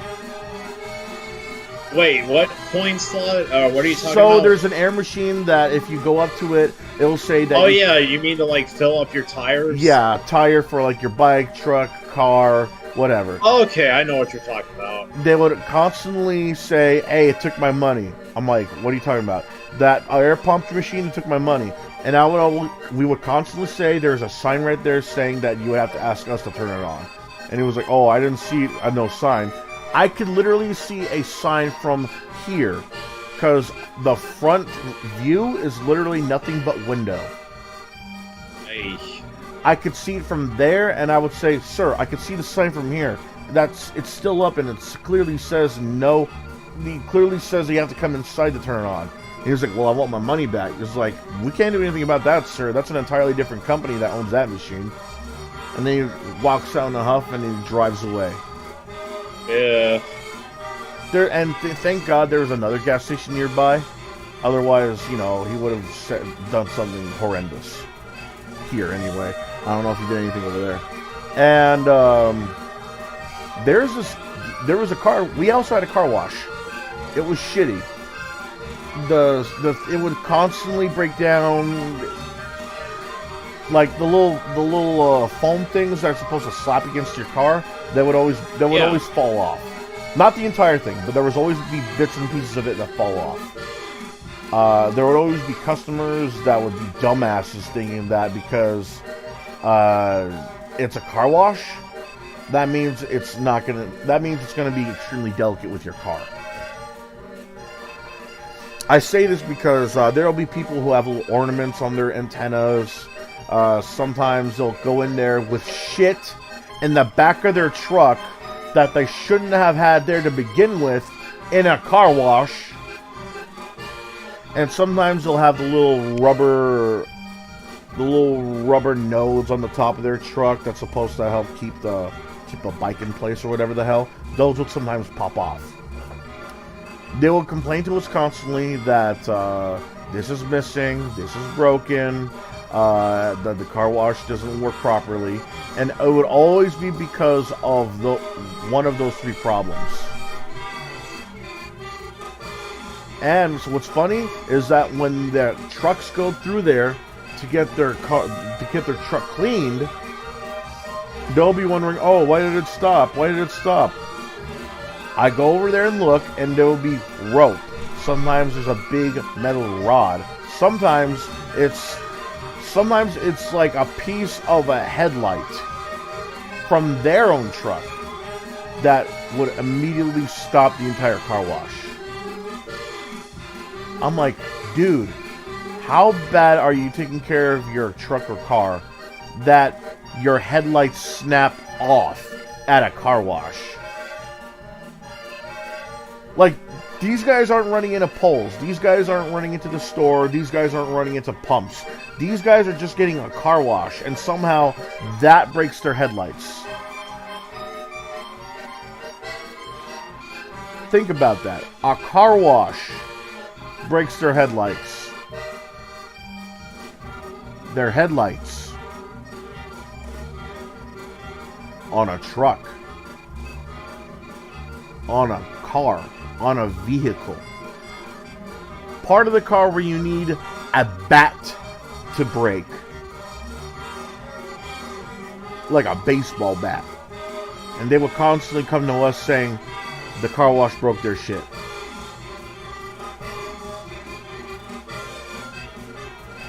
Oh man, so many times I just wanted to throw them through the damn window. So many times you just wanted to what now? Throw them through the damn window. Oh, dude, there's another idiotic part. I don't know how this ever happens to any human being with a functioning brain.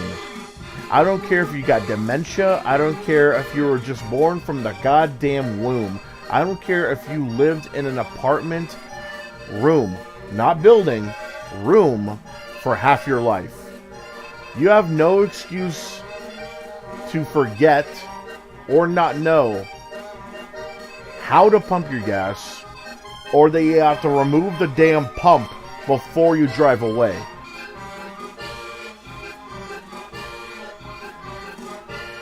We have TV.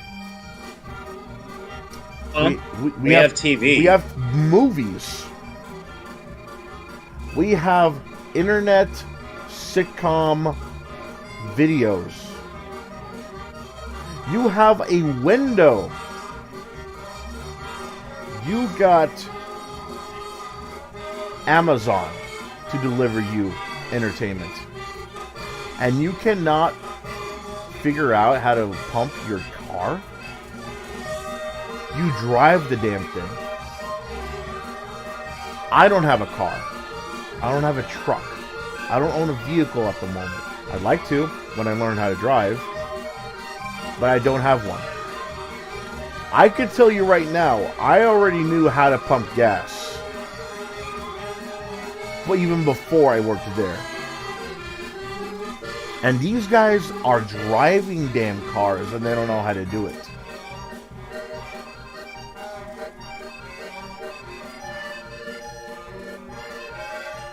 Like, there was this Asian looking family, right? And the guy comes out of the car and he was like, hey, can you help me out? I'm like, yeah, sure, what's going on?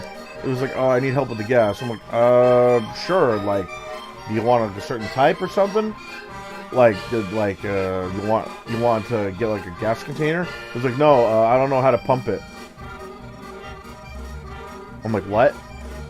Yeah, I don't know how to pump gas. Oh boy. What I wanted to say was, dude, you ever seen any country hick movie ever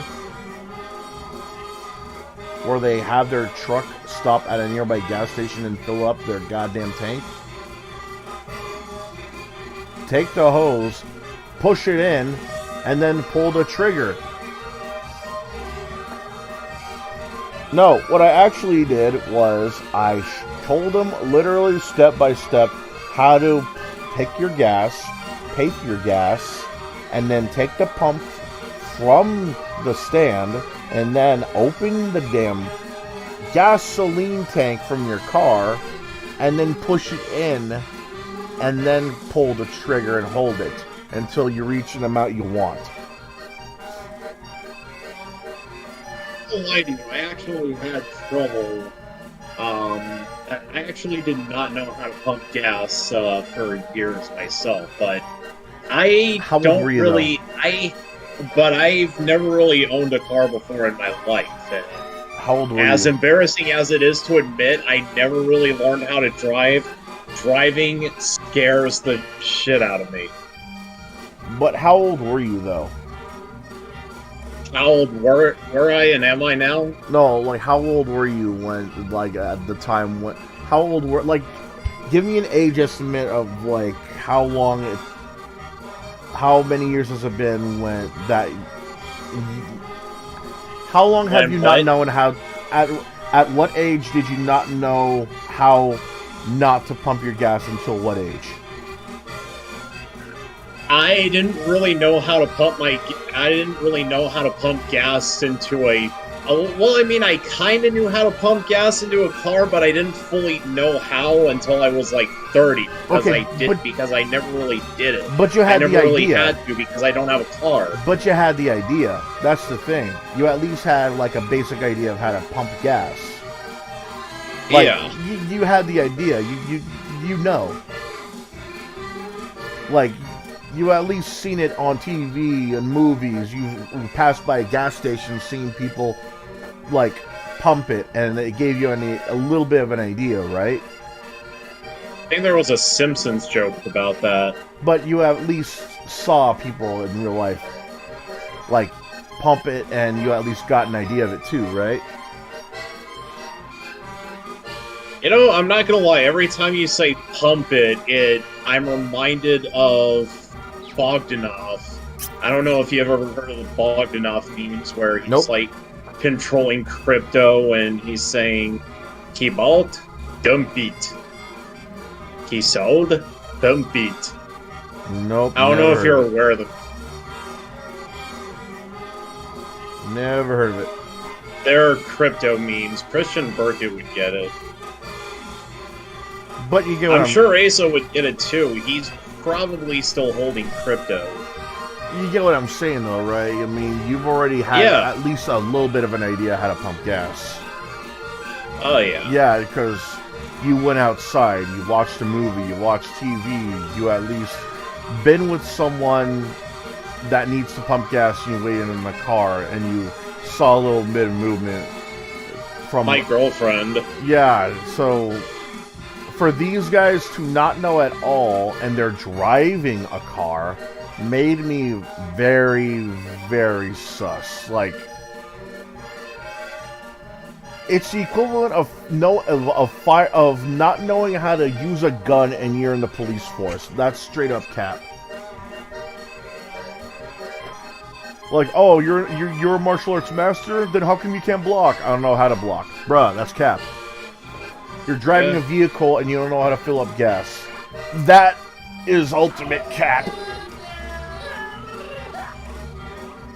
Oh, I'm sure my dad... Oh, yeah, that's actually something my dad has lied about. Not pumping gas. No. My dad's lied about knowing taking down 2 mixed martial artist guys at the same time. Mixed martial artists? Yes, but my dad lied. He's a pathological liar. Yeah, I wouldn't believe that either. He lies, he lies all the time, you know, I guess I'll quote that one joke from American Dad. He has diabetes. He needs insulin. Okay, that's pretty good. He's a diabetic. That's pretty good. Yeah, it was from American Dad. Yeah, even I gotta admit, they have 1 or 2 good jokes. Liar! You have diabetes! You have insulin! You're a diabetic!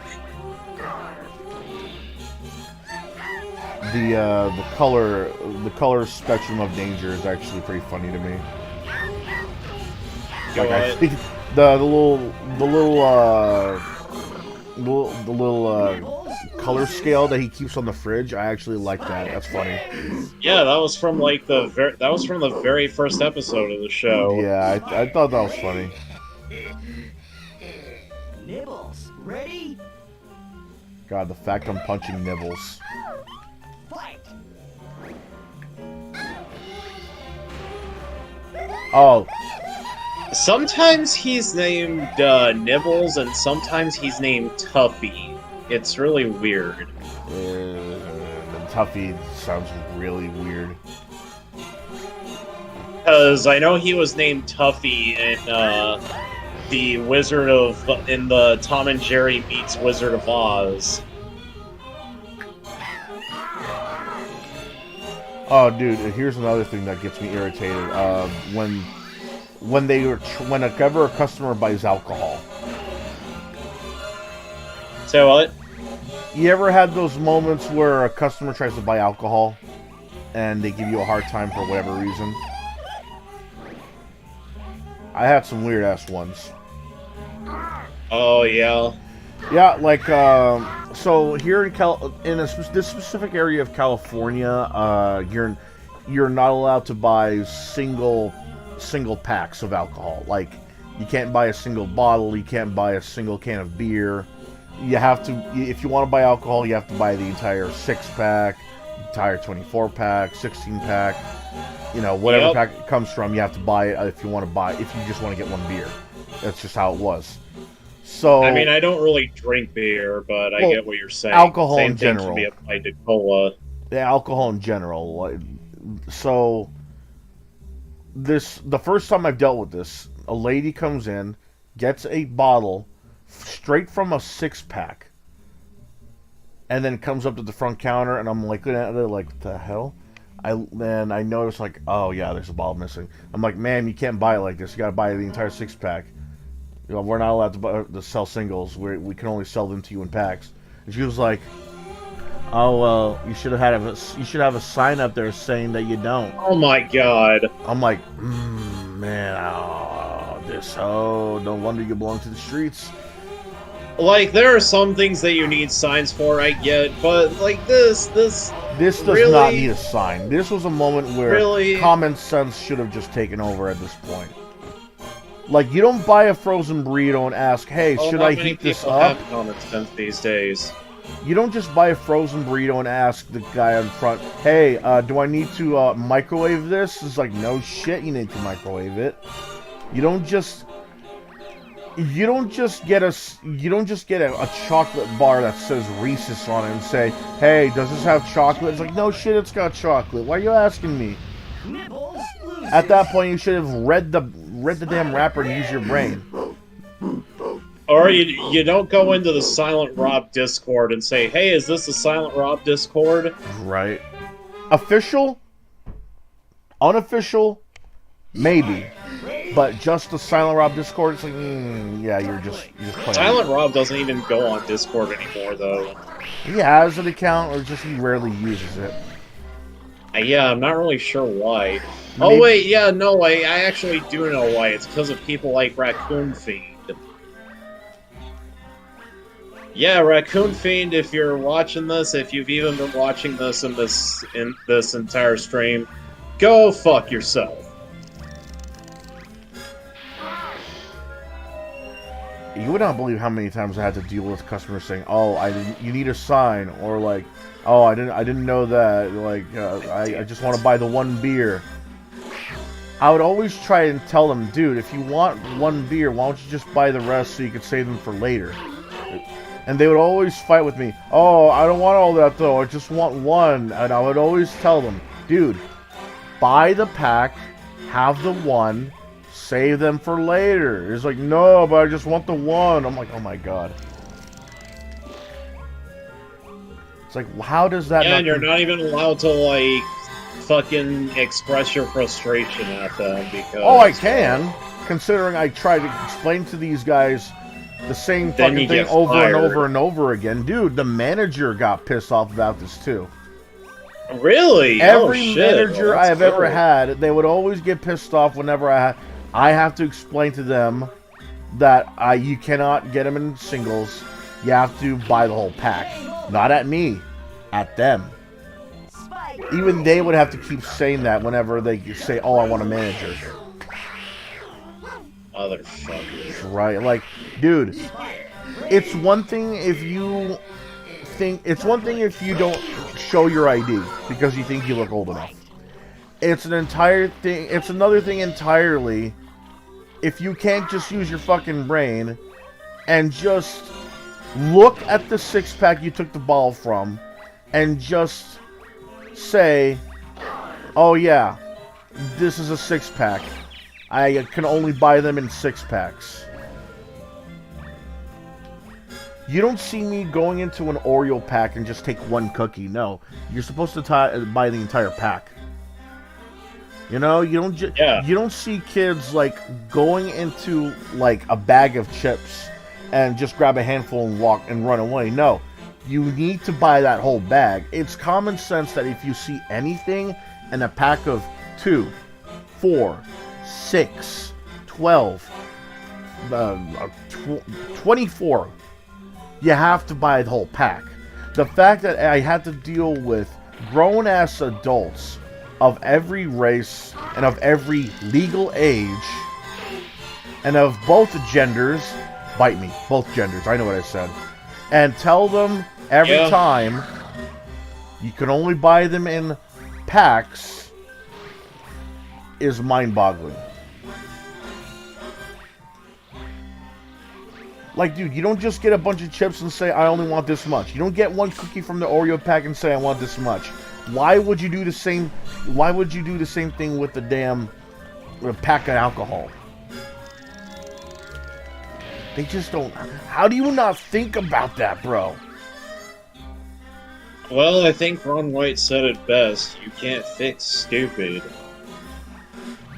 There's not a pill you can take. There's not a class you can go to. God almighty. It's like...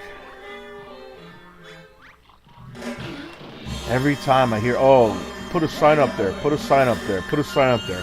There was a point then where I just stopped taking that as their reply, and I outright say, you got to use common sense, man. You took it out of a 6-pack. From a 6-pack, you got to buy the pack. And they would. And what did they say to you when? But I just want the one. I just want one. And I would still explain to them, dude, just save the rest for later. Oh, but I just want... I mean, there are singles, though. There are singles, but again, we were in an area where we're not allowed to sell singles. Like, excuse me.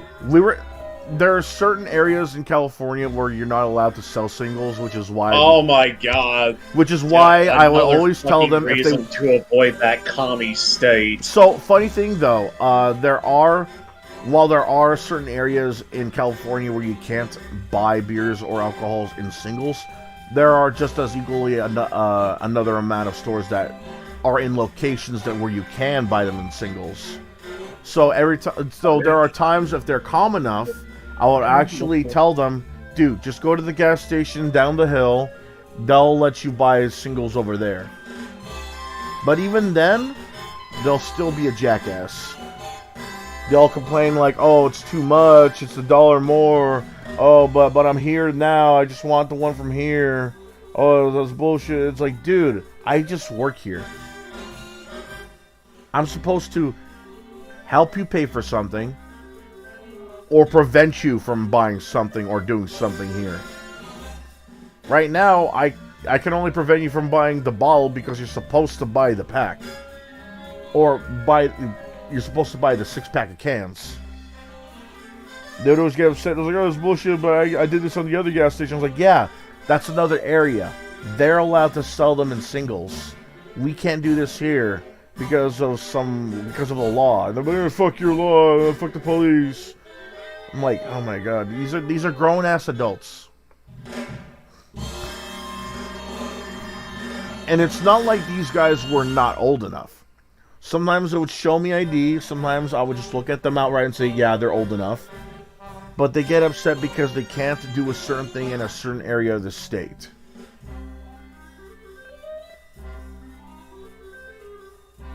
It's like, dude, you think I'm able to change the law, man? You can't keep doing that shit. You can't just keep getting upset at me for something that I can't do. Or I have no control over. No one. Oh yeah, there's another. That leads up to another one. The price changes. So there are times when candies, sodas, chips, oil, their prices change constantly. And at the gas station I worked at, oh, they constantly changed prices. We could not catch up. So then, when we ring up something that's $6.99, it would ring up as like $5.99. Sometimes it'll be like that. And they'll be like, oh, how come I gotta pay more? I was like, they probably changed the price the last minute. So it's like, oh, I don't want to pay that though. It's like, sorry, there's nothing we can do about that. Certain situations we can't, because like, say for example, they pay with card. Let's say for the sake it was a credit card, like an actual credit card, not debit, credit. And they say they want to pay for this candy bar that's $149. It rings up as $249. And they're like, hey, how come I have to pay $249? It said $149. I'm like, oh, did it? Oh, they probably changed the price at the last minute. He was like, oh, well, I want my money back. You paid in card, sir. There's nothing I can do about that. I can't give you your money back. It was like, oh, why? Because it's cards, sir. I can't just outright give you back your money. We'd have to go through an entire process where I scan the thing, we scan your card. It's like, oh, no, but I already paid for it. It's like, I get that, but we have to scan your card again so you get paid back. It's like, no, but I want my money back. It's like, dude, I'm trying to explain to you how it works. They don't want to listen. And so here's how it actually works. If you're paying with credit or debit card, as long as it's linked to your actual bank account or credit card company, you should be able to get money back by swiping your card. As long as we have the receipt, type in certain numbers, we have the item that you paid for, and you scan that, we should be able to get the money back in your account after a swipe, and after at least maybe a couple days, maybe more. That's how it works.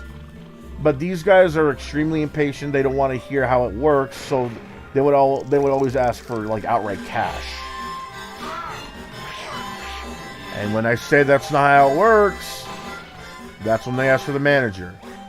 The manager outright says, "Oh, it doesn't work that way too." They go all puffy and head out the door.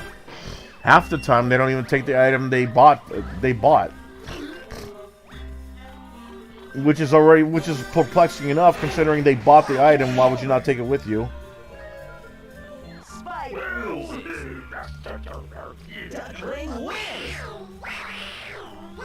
Sometimes you just genuinely can't get your money back because here's another incident that would always happen, which just perplexes me even more.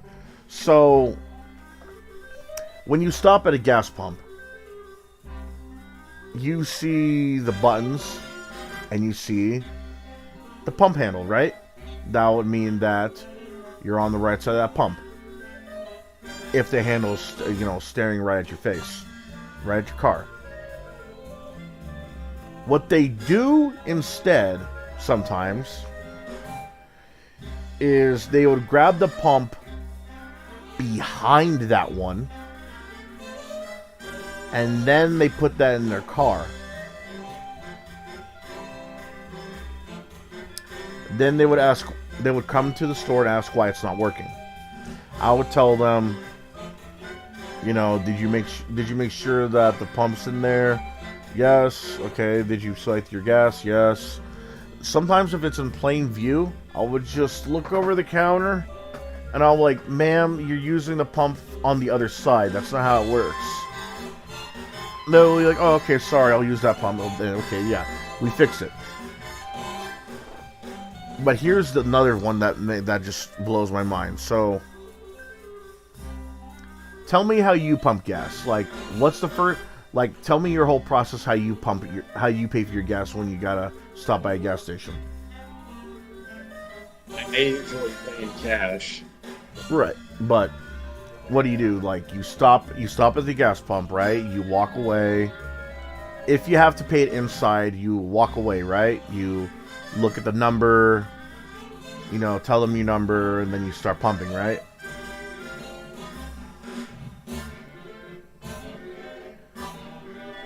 There are times where they tell us the wrong number, and while sometimes it's easily fixable, it either takes too long for them to realize, and it's too late for us to fix it, or they outright give us the wrong number entirely. Like, if there's a pump 11 and you think you're on pump 1, that's understandable, right? You probably took a quick glance, you just saw 1. Okay, yeah, I'm at pump 1 or I'm pump 11. You confused the two. You stop at pump 2. You think you're at pump 12. Okay, whatever. You probably took a quick glance and you're in a hurry, maybe. How do you confuse the number 7 with the number 10?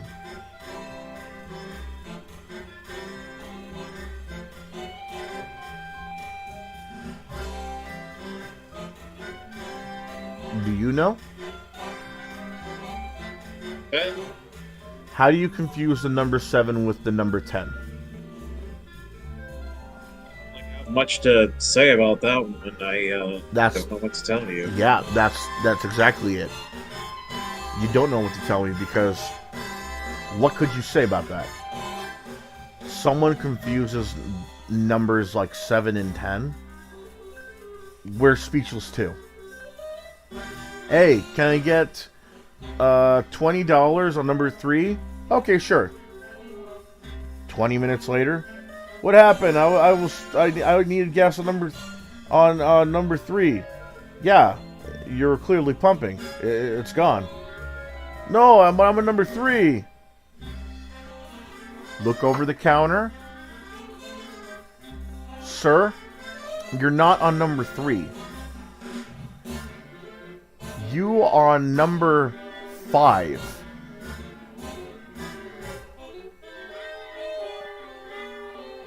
5 and 7. The person thought he was on number 3.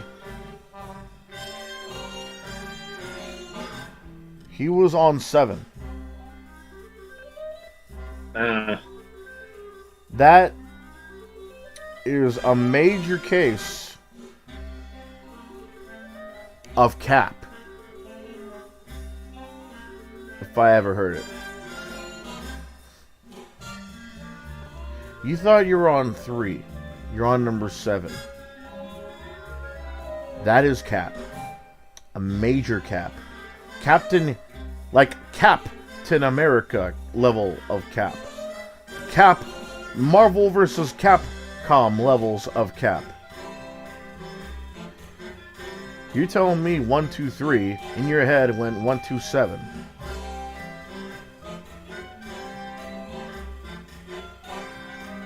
One, 2, 3 in your head. 1, 2, 7. He thought 7 was 3 and 3 was 7. Damn. That is Sergeant Pepper's Lonely Hearts Club Band level of cap. Beatles' Yellow Submarine is in the deep end. They're so deep that they can't find that cap. We all pray the yellow sweetening. Yellow sweetening. Yellow sweetening. God almighty. Oh, shit, it's... The people that... What time is it where you're at right now? It's like 7:40. What's that? Isn't it 7:40 where you're at? Actually, a minute away from 7:40. Well, quite literally. Do y'all do DST in California? DST? Daylight Saving Time. Yeah, unfortunately. Yeah, we do too here in Tennessee. The only state that doesn't do it is Arizona. I just want it to be... Which is where A. Salieri... I just want daylight savings to stop, man. I'm so sick of turning the clock back and then turning the clock forward so many times. I fucking know. Like, I remember Benny, I don't even know if he lives with Dank Girl anymore, but... He probably doesn't. Like, back during the Drunken Punk feud, he was, like, saying, I lost an hour of sleep due to daylight saving. Why don't you quit dragging out the...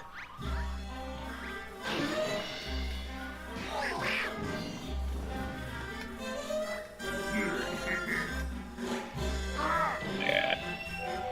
Game over. Oh.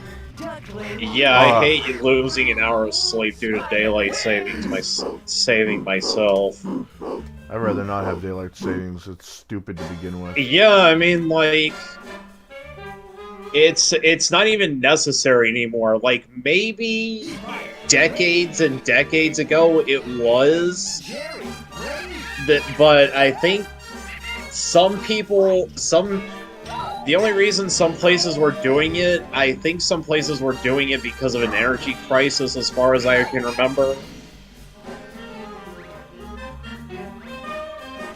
Really odd. I don't remember what the reason was. That's a really odd reason to do it, though.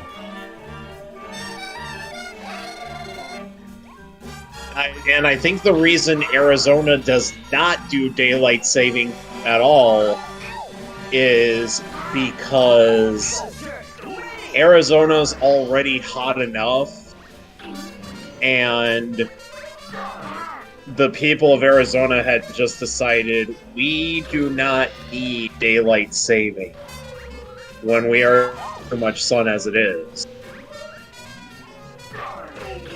But here's the thing: why are states like Tennessee and Florida still doing it though?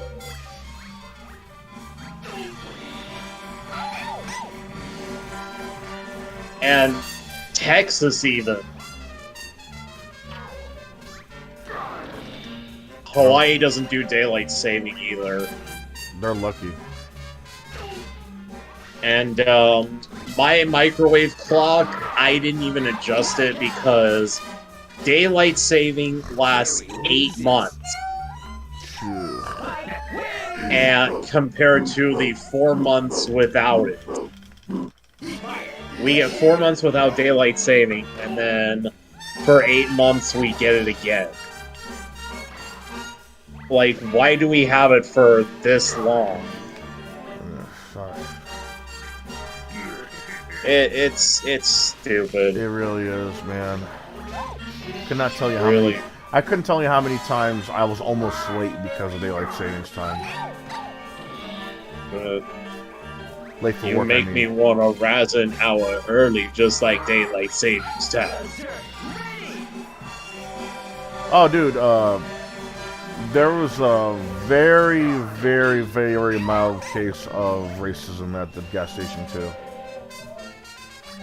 Oh yeah, did somebody call you a word? No, word or something? not towards me, towards themselves. They would constantly. There was always a constant. There would always.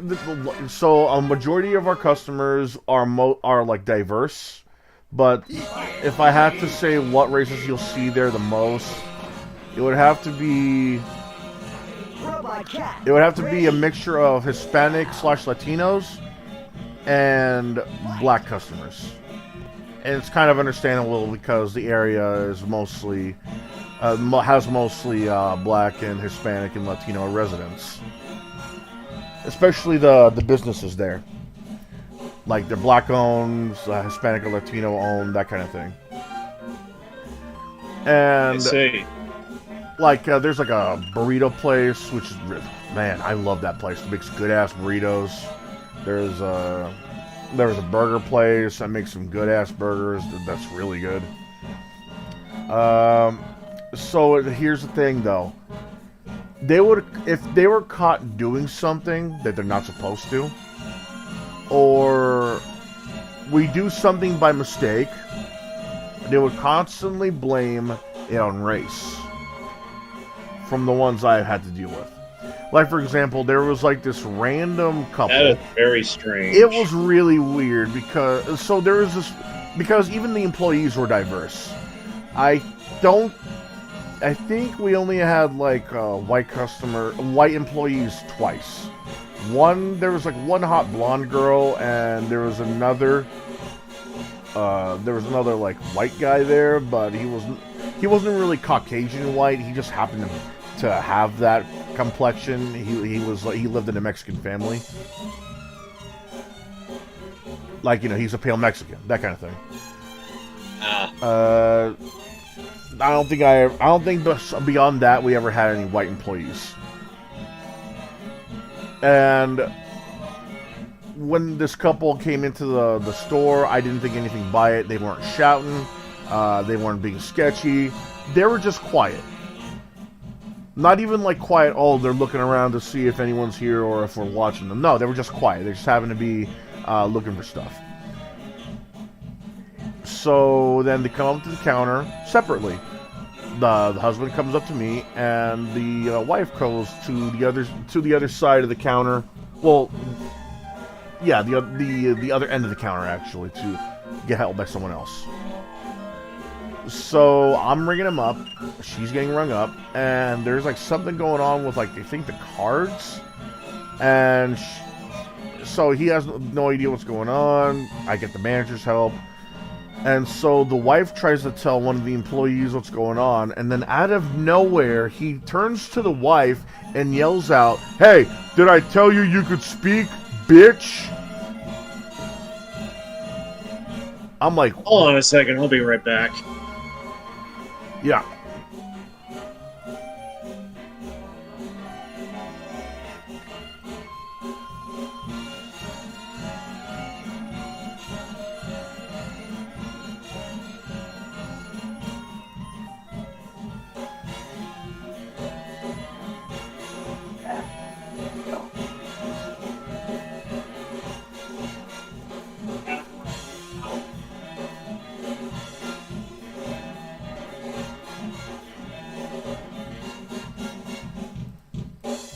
They're like chasing each other. Huh.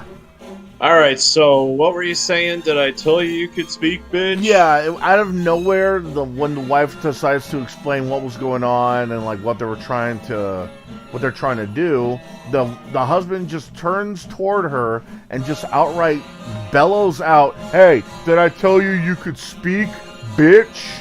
I'm like, whoa, where the fuck did this come from? Like, where did this come from? Like I said, these guys were quiet. They were silent. They weren't aggressive in More silent than Rob? What? More silent than Rob? Nah. No, but really, they really were just happened to be quiet. They weren't aggressive with each other. They weren't mouthing each other off. Like, keep in mind there was nobody else in the store at that point. It was just me, another employee, and those two. And out of nowhere, he just decides to be this sexist, like, hulking idiot. Not even. Isn't California like a heavily liberal state? Right, but that's the last thing you want to be. Yeah, but like I'm dealing with both sides when I come to a gas station. And this happens to be that other side. And it was just weird, though. Like I said, and when I heard him just outright call his wife a bitch, saying that she practically didn't ask permission to speak. Which that is actually what he yelled out. Did I give you permission to speak, bitch? That's what he actually did yell out. And when I saw this happen, I just told him outright, "I'm not gonna serve you, man. You can't be talking to her like that. You know, we're not gonna serve you if you're gonna have that kind of attitude." He looks at me for a moment. And he's like, "I see what's going on." I'm like, "What the hell?" He's like, "You're doing this because I'm black." I'm like, "No." Oh, okay. Yeah, and I'm like, "Dude, look at me. What do I look like to you?" "You look like a racist bitch is what you look like." I'm like, "Yeah, okay, yeah, I'm dealing with one of those kind of guys." The manager hears everything. Okay, so he's one of those. Yeah. Plays the racist card when he doesn't get his way. Luckily, the manager has heard and seen everything. She was in the back, like with the door open, and she jumps in and tries to break everything up. And I kept on telling her, "I'm not gonna serve you, man, because you're treating your wife that way. You don't say shit like that to your wife, man. That's disrespectful. You know, she didn't do anything to you. She didn't do nothing wrong." He kept on playing the race card. And the last time he talked about racist, I was about to say, "Racist my fat ass." And I only went up to a "racist my," and then the manager stopped me. And he's like trying to egg me on. He's like, "Racist your what? Racist your what? Racist your what?" Tells me to go up into the back room. I wait for a while, and as I look through the security cameras, then he walks away as the manager helps him get his stuff paid for. Tells me to come back out, and then she says, "I get it. You thought he was an asshole too, but I just thought of like the quickest way to get him out of here. If we fought with him anymore, he'll be here for hours, yada, yada, yada." That was the last time I have ever... That was the first and last time I ever had to deal with anyone like that. In the store. Not the racist card. But, like... someone who is so disrespectful to literally everybody, as well as the wife. It's one thing if he's, like, being a jackass to me and is protective of the wife. No. He outright is treating his wife like shit and doesn't care who sees it. Dude, if I went into a Safeway and I had my girl was trying to do something to help us out, and I did the same thing, everybody would be on my ass.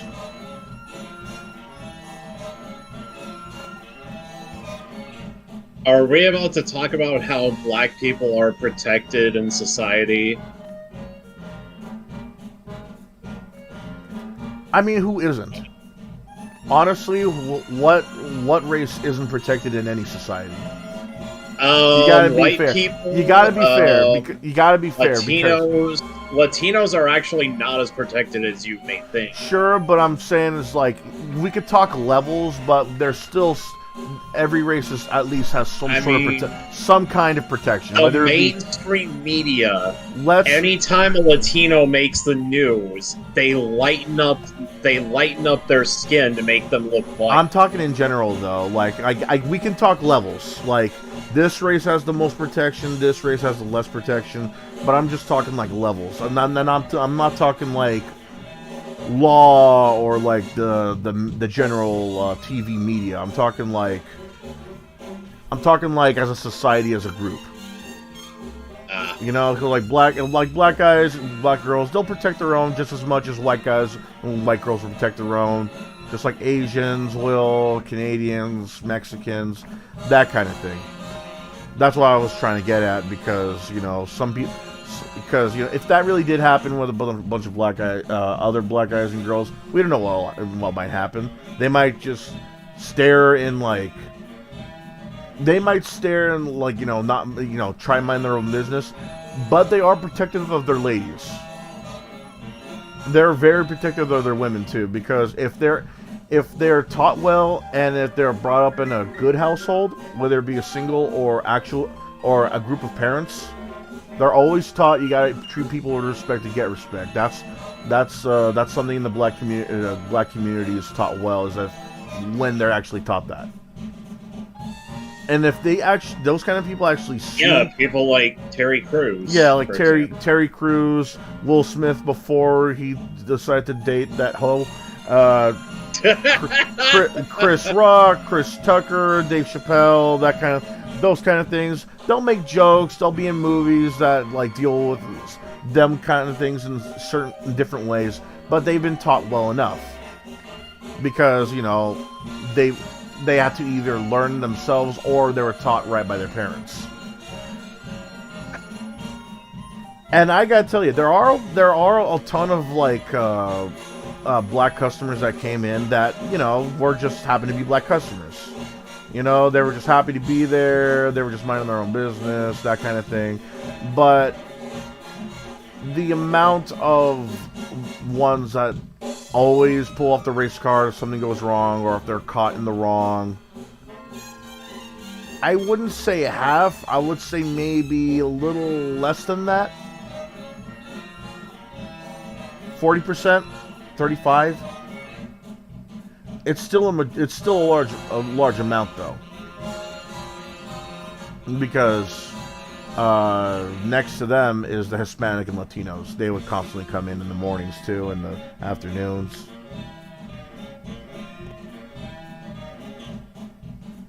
But for some reason, they just had to pull the race card if something doesn't go their way. I remember there was this big fat black girl, and I wouldn't give her... I think it was like some chewing tobacco because she wouldn't show ID. And she's like, no, I'm of age. I'm like, yeah, but I gotta see ID. Once I ask, I gotta see it. She starts making a fit. I start scanning her other items she wants to buy. She takes her phone out, takes a picture of me, and says, I'm gonna post this up on my blog, showing how racist you are. And I'm like, oh yeah, okay, yeah. Show it to all 4 people who look at your blog. Your dog doesn't count, by the way.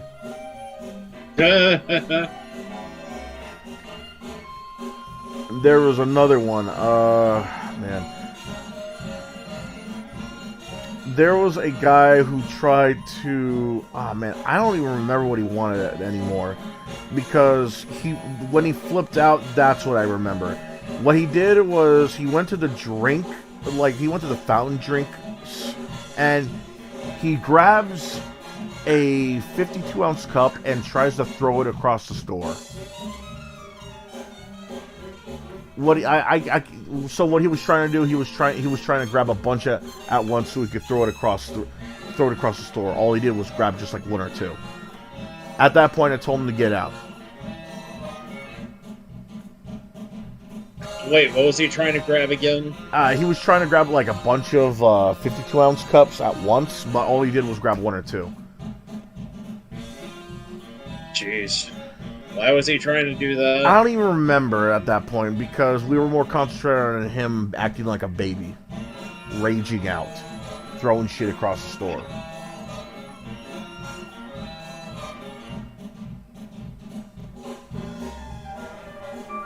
There was another guy who came in who says, "Oh, I come in here every day. You know, you should know who I am." I'm like, I don't know. I don't know who you. I don't know you, man. Customers come and go. I'm not gonna remember everybody. You know that's why I keep seeing your ID. If I don't remember you, I wouldn't ask for your ID as much or at all. Then I start muttering under my breath the same thing. You know, I don't remember you, man. And he was like, "What? What'd you say? You say you don't remember me? You said it all looked the same." I'm like, "What? I didn't say that." He's like, "Are you saying that because I'm black?" I'm like, "I never brought up race, man. I don't know what you're going on." He was like, "Yes, you did." I was like, "No, I didn't. I never even brought it up. I just said that I don't remember you." Customers so glad I live in Tennessee, man. The only reason that I would remember a customer is if they stick out in some way. Whether there be a good or bad thing. Whether they be their mannerisms, their voice, a subject they talk about, what they buy. You know, I remember there was a woman that would constantly come in and buy the entire supply of $20 lottery tickets. Scratchers. Jesus. Yeah, scratchers. So scratchers are probably the worst lottery tickets you could buy. They are, but that's what I remember her for. There was also another black elderly man that I remember because of his mannerisms. What he would do is like, I don't know what he was doing. It looked like he was trying to chew something. It looked like he was like constantly grinding his teeth against the inside of his lips, like not gums, like you know how like you suck in your lips and then like you scrape them against your teeth. He would do it like that, except he's not going. He would just go like moving around like this, like that kind of thing. I only remember him because of the way he spoke and because he constantly did that. You know, I would always think that he's chewing gum or something. The fact that this guy thought that I saw him as just another black guy was ridiculous. And not like, oh, I don't see race. It's like, I just don't remember him. There's a bunch of guys that go through gas stations every day. Hundreds. I'm not going to remember that many off the top of my head like I'm sort of Fallout Quest to-do list. I mean, sure, some of them will remind me, and I'm like, oh, yeah, now I remember, but at the end of the day, I'm not going to remember everybody. And this guy immediately takes out the because I'm black card.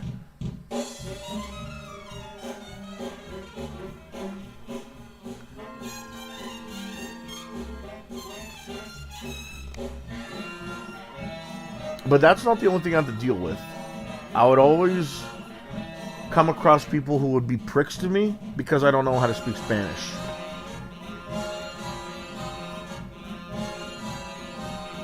You would always tell people what?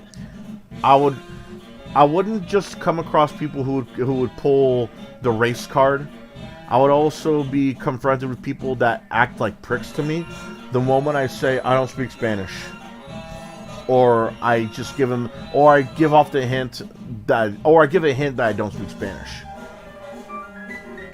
That's pretty racist to automatically assume that. Yeah, you here's speak the Spanish. thing though. These I thought aren't. this was supposed to be California, my dude. Here's the thing though. These aren't other black people that are like asking me this. These aren't white guys. These aren't Asian guys. These are other Hispanic and Latinos that are being pissed at me for this. Shit. So It's like that one episode of King of the Hill where they were where other Laotians were racist at Khan for not knowing enough about his heritage. Yeah, it's sort of like that, except it's sort of like they that. They were calling it banana, yellow on the inside, or yellow on the outside, white on the inside. Yeah, my dad actually used to joke about that, but that's what it was, just a joke. My dad was be like, "You're a coconut, man. You're brown on the outside, but white on the inside." But that was my dad. That was my dad, Damn. though. He was clearly joking. He didn't mean anything malicious by it. Nobody. Oh, thank God, nobody else called me a coconut. But raccoon friend might if he knew what you actually looked like. I don't see him as a racist. I just saw him as a prick. That's. I don't see raccoon doing anything like that. But here's. I'd like to think he wouldn't go that far. But then Yeah. again, he thinks people with autism are less than. So. Well, like I said, it wasn't other black people, white people, Asian people.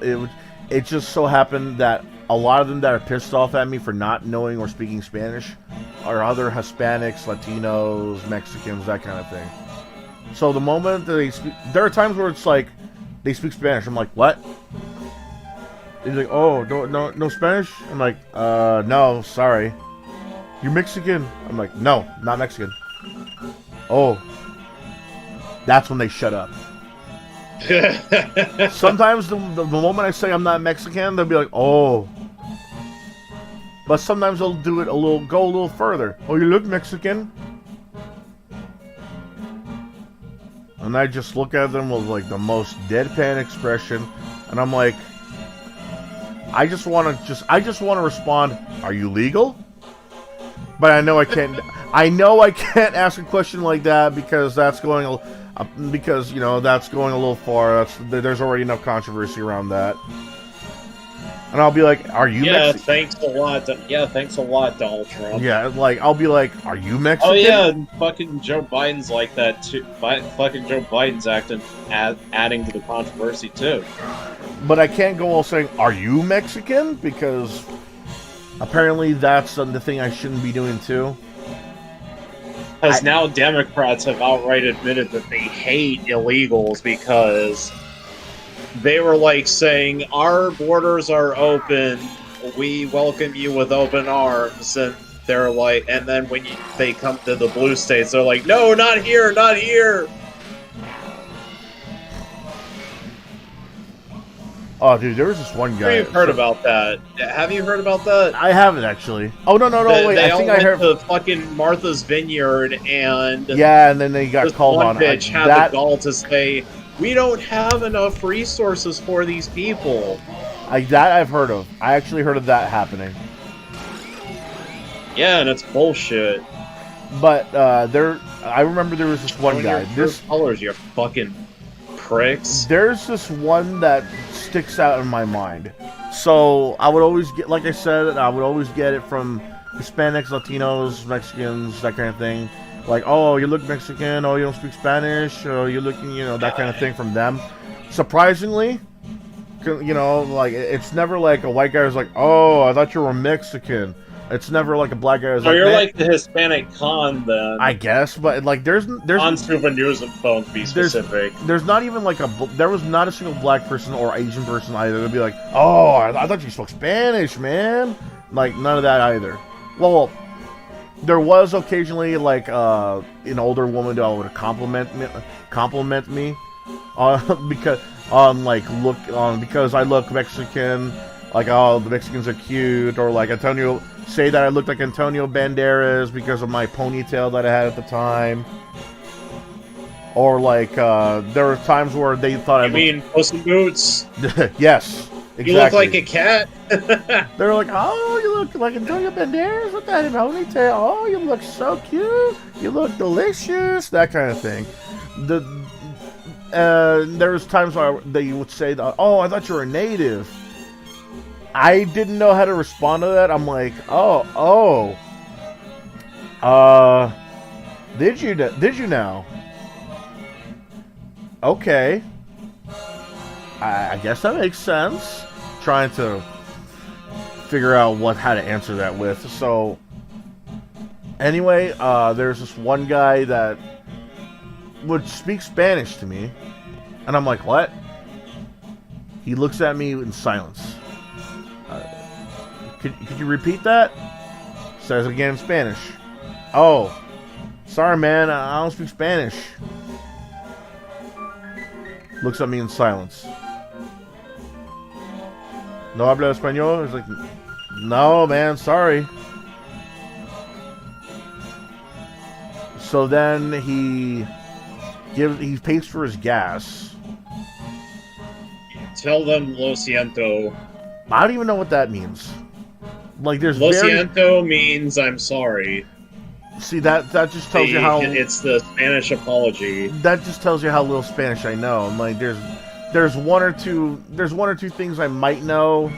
I could count. I've had to say that to Spanish only speaking door dashers. Like, I can count to 10. I would have to tell them, lo siento, mi español es no bueno, das muy poquito. Like, I can say hello, goodbye, I can count to 10, but I don't know what you how to heard say... is the most Spanish I know. I don't know how to say sorry in Spanish. I know how to say good morning in Spanish, I think. Oh yeah, Buenos I do. Dias, yeah, there you go. I only saw Muzzy once or twice, and Muzzy 2 once or twice, but that was like, what, when I was in middle school? Because I always thought that thing was fake, but it turned out to be real. So what'd you say, Muzzy? Muzzy. It was like a learning. It was a learning program that was hidden. That was like in the form of a cartoon movie. Muzzy and Muzzy 2. You can look them up. I don't know. I don't even know if they're on DVD.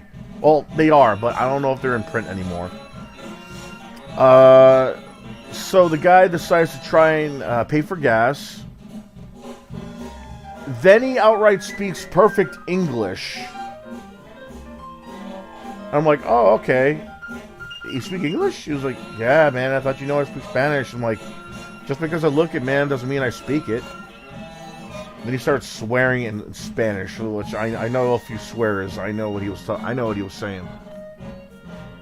Yeah, I couldn't get away with swearing in Spanish around my dad. He was there, pinche de madre, wey, que puta. And I'm like, come on, man, I don't know Spanish. Just mi culo, maricón. Yeah, like I told him, dude, I don't know how to speak Spanish, man. You couldn't just speak English? He's like, you should know Spanish. I'm like, yeah, and you should know English. Maricón. That I actually said.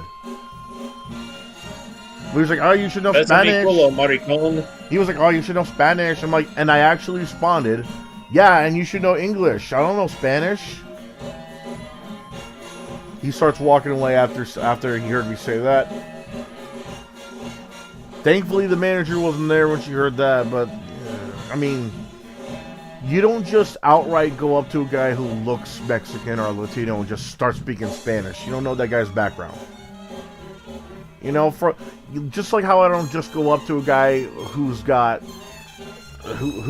looks Muslim and start speaking Arabic. You know, it's like, I don't know if this guy speaks Arabic. For all I know, he only follows the religion. He doesn't speak it. You know, that just like how a lot of Italian Americans live in the U.S. too. Some of them may speak Italian, but a lot of others don't. You know, sometimes they'll just... I'm looking at the live chat right now. There's no one in the live chat. Yeah, I came over here to see if there was anybody in the live chat. Yeah, I'm getting less and less views. I think it has to do with the... Not even TK is here. Yeah, I started out pretty late.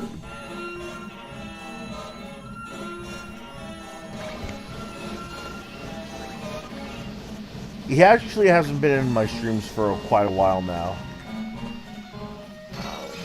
He probably has some stuff to deal with, which he has announced that he actually has stuff to deal with because family issues. I think he was.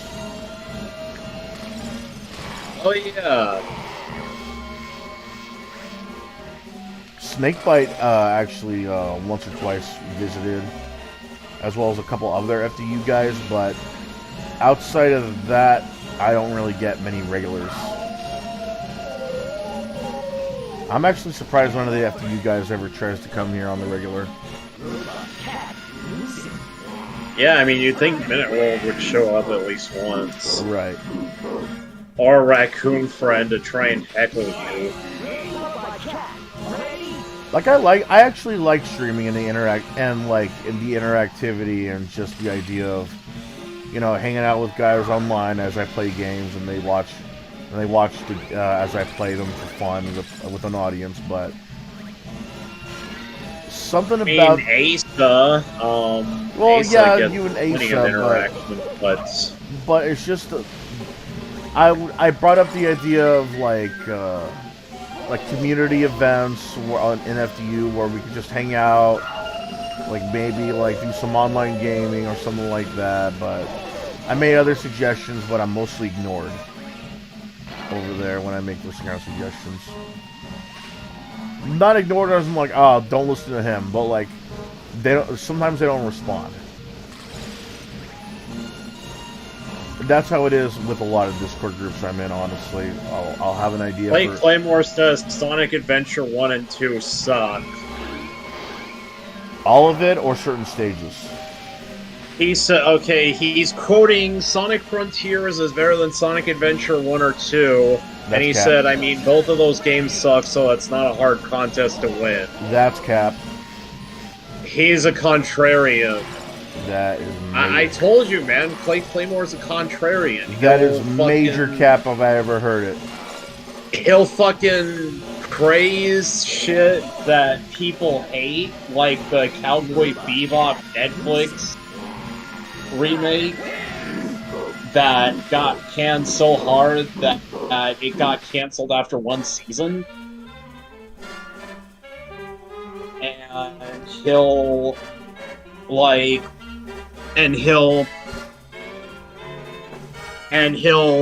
hate on stuff that people generally like.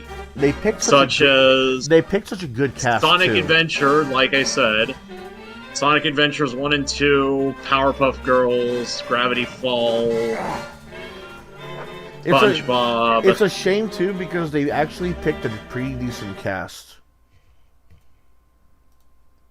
Wait, are you talking about like Cowboy Bebop? Yeah, the Cowboy Bebop, the live-action Cowboy Bebop. To me, it was a pretty decent cast for them to choose, especially for Ed, which acted really in character. But man, the lines that they had to speak, the whole bidet thing. Welcome to the ouch, motherfucker. A lot of them just sounded. To the what? Faye Valentine, the character in the live-action Cowboy Bebop, has shouted, "Welcome to the ouch, motherfucker." Oh god, yeah, this is why it failed, and the only reason Twitter SJWs loved it was so they could say, "Ha, take that, incels." Ooh, unlocked nibbles and a stage.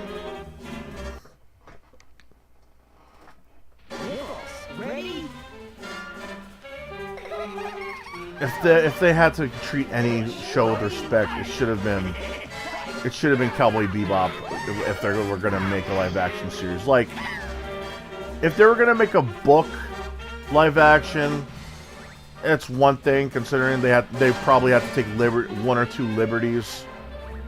But you know, the one or two of them might be like SJW-ish, but it's still they're still trying to take liberties on a book that has little to no pictures of, or like other adaptations on it. Let's say of an anime, especially one that's as famous as Cowboy Bebop. They had no excuse for the characters to be that out of character. Like, it's one thing if they took red eye, it's one thing if they're, like, under hypnosis or something, but... Come on, man, really? Welcome to the ouch, motherfucker. Yeah. Jet outright... This is the series that SJW's, like, play more defend. Jet getting into this conversation about fucking bidets. Man, I'll be right back. I gotta go take a dump. You're alright, man.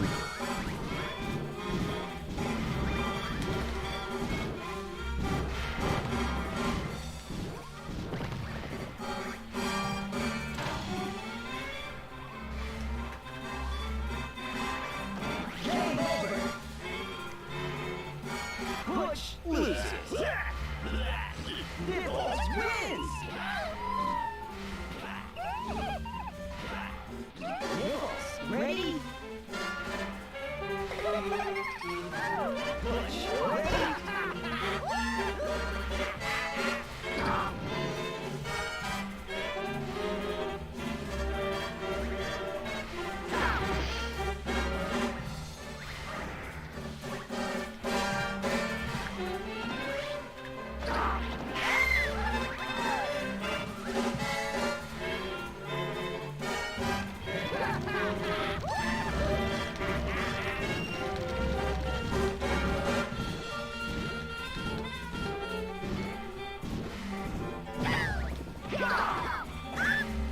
Berserk ready?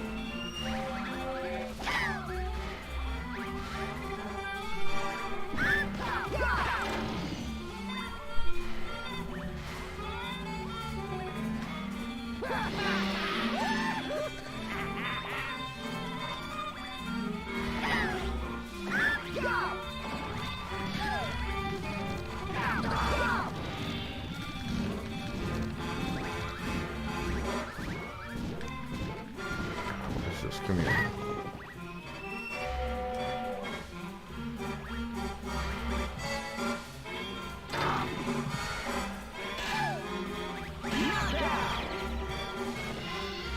Nibbles loses. Butch wins. Nibbles ready? Just one more win and I'll get this guy. Fight.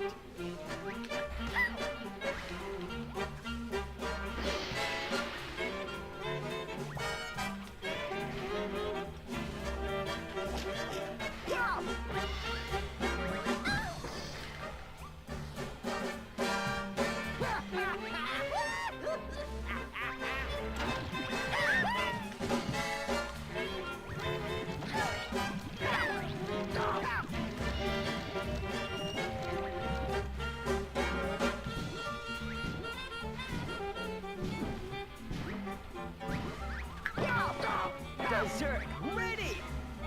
Knockout.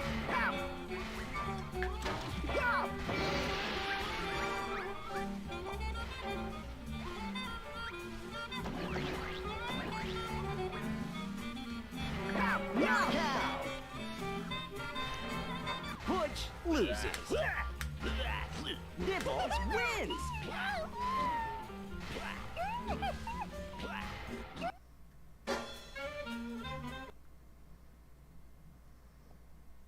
Nibbles Junkyard. ready?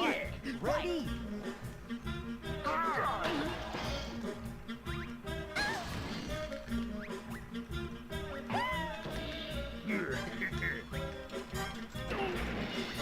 Dumbass.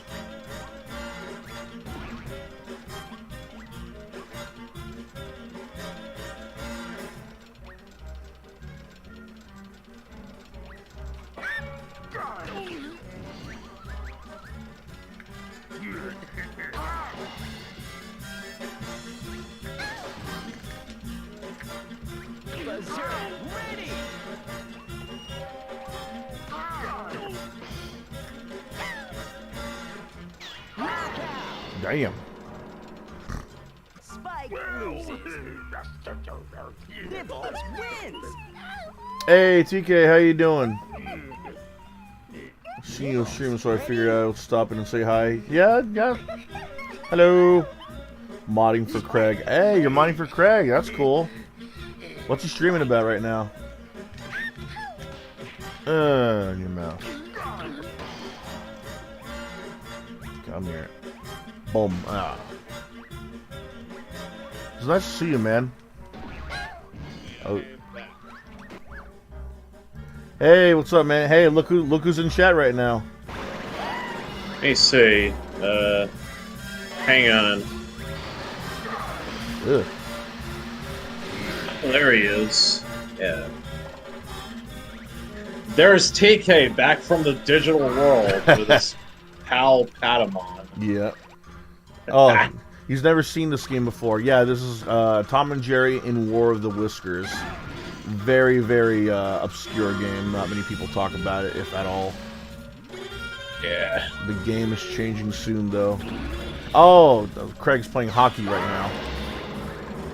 Oh yeah, you missed Gizmo telling horror stories about the times he worked at a gas station. Yeah. Oh, he's asking who that is. Introduce yourself, man. I am known as Your Name Here online. Yeah, that's about it. Ah, shit. Yeah, he's just a friend online that I occasionally talk to. Sometimes, Yeah, sometimes. sometimes I'll talk to him online, outside streams, sometimes in streams. Yeah, and sometimes Ace Salieri will... Actually, I think Ace Salieri has only been in like one stream. One, but that was on accident. I didn't mind it. Yeah, though. and then we had to convince him to stay. Oh, he's like TK saying, "I know that voice. Hello." He must remember you now. Yep.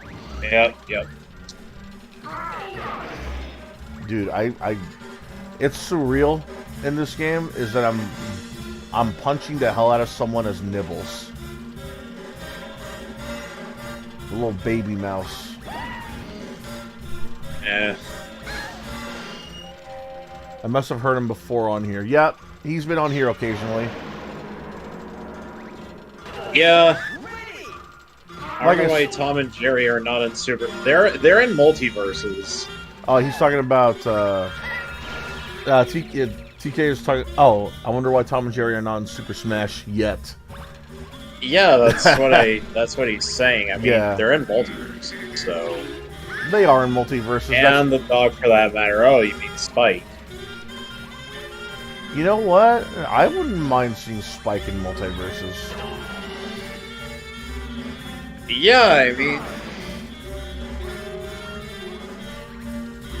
Tom, Jerry, Nibbles, and Spike. You know, why not have the whole gang? I got a text message. Ooh, from who? My girlfriend. Oh, what's she saying? She's telling me goodnight. Ah. She does that every night. Wish my girl did that. Well, ex-girl. Don't you? I thought you didn't have a girl. Ex-girl, I mean. Ready? Oh, okay, yeah. Duckling. I don't think you were there when I sent Rob a little super chat saying that I had to break up with her at that time. Fucking Kevin. Fucking KG. I linked the tweet where Clay Claymore says, I linked Clay Claymore's contrarian tweet, and KJ is saying he's trying so hard to be Aaron Hansen right now. Yeah, he's got a weird... Clay Claymore just needs to stop. He's a contrarian, you know, he likes shit that people... More like a clown. He hates shit that people... He hates shit that people generally like, and he loves shit that people generally hate. Yeah, people would say that was the same for Emmer, but I think that he was just... I think he just happened to have different and unique tastes. Emmer was a contrary. So No, I don't think he was. Let's not mince words. He did say that the original Avengers movie was okay. He didn't hate that movie. His reaction and review on The Cat in the Hat was pretty funny. It was, and that was pretty accurate if you were an adult just watching the movie too. Yeah, Disney would be smart to get on the Nintendo train. Wait, TK actually knows Emmer? Does he? No, I don't think he does. He actually knows who Helsing 920 is? Fuck. Yeah, Disney would be smart to get on the Nintendo train and let them use their characters in Smash. It would get them a lot of publicity, and working with Nintendo wouldn't hurt them. Oh no, he probably. Oh yeah, he's probably responding to the Emmer thing. He's saying he's a narcissist, not a contrarian. More like was though. Rest in peace. Yeah. I don't even know if TK's even aware of who Helsing 920. He probably knows him by another name. No, I don't know. He says no, I don't know that. No, I don't know. Yeah, okay, yeah. He's just. Yeah, I mean he died 5 years ago or so. Ready? Fuck. Yeah, so Emmer Previs, Helsing 920, also known as Emmer Previs, that was his real name. He was known for his reaction and review series, mostly because he did other stuff like Long Box Chronicles, where he reviewed certain comic books and comic book series. He did these little loot box reviews. He also did trading card reviews, but again, he was mostly known for his reaction and reviews.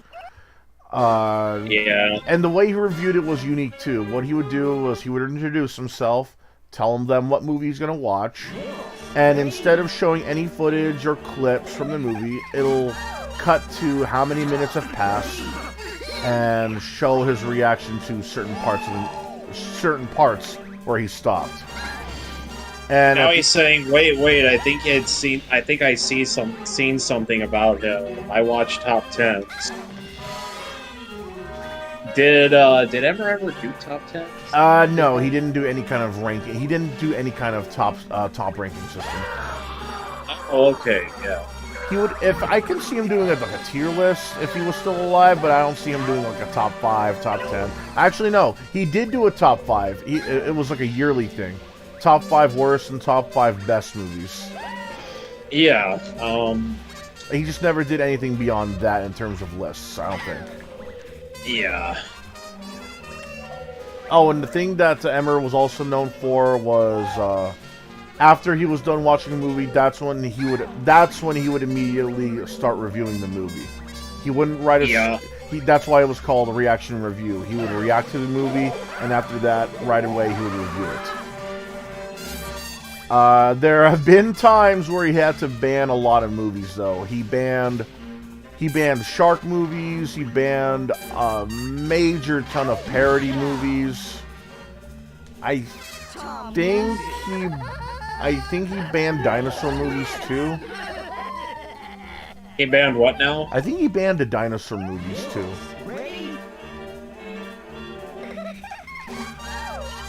And also he said that he would not do a reaction review on he said he would not do reaction reviews on Disney movies.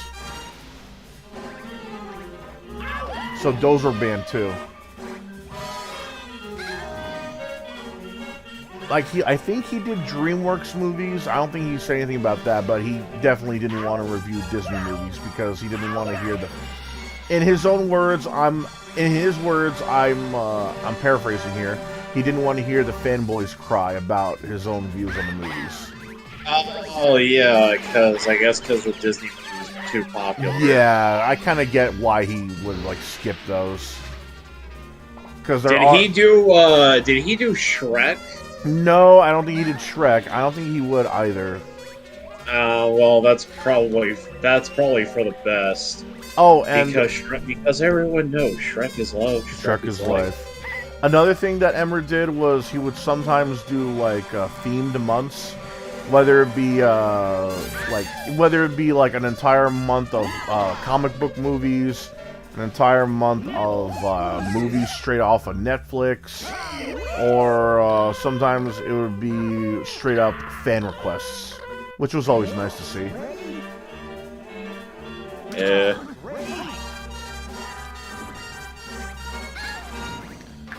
He also did live streams too, which he only did the most recently, before his death anyway. Oh shit, he did a reaction and review on Kick-Assy. Oh yeah, he had a lot to say about that movie. Man. He was quick to jump onto certain movies at certain times, like remember when Ace Salieri had that fight with Jay Friedan over like comedy and parody and stuff. Around that time, Emma Previs did a reaction and review on Cosplay the movie, which guess who made the movie? Jay Friedan. I remember Jay Friedan actually got into it a little bit with Mars Girl around the first year of the Weeb Wars. Of course he did. He probably said that JRPG was a racist term. You know what I'm talking about when I say Weeb Wars, right? Refresh my memory. I stand with Vic versus Kick Vic, the whole Vic Mignogna situation. I just call it Weeb Wars. That gets me a little curious. Do you think he's against or with Vic? I don't remember. I don't see him. That was the last. The point is that was the last time I saw of Jay Friedan. I don't. I was like, he commented on one of Mars Girl's posts, and I was like, holy shit, that's Jay Friedan. I can't say I don't see him being against Vic, but I certainly don't see him being with him. Yeah. I mean, he was an idiot thinking that describing a JRPG as JRPG was racist. So, you know, who knows what he would have thought back then.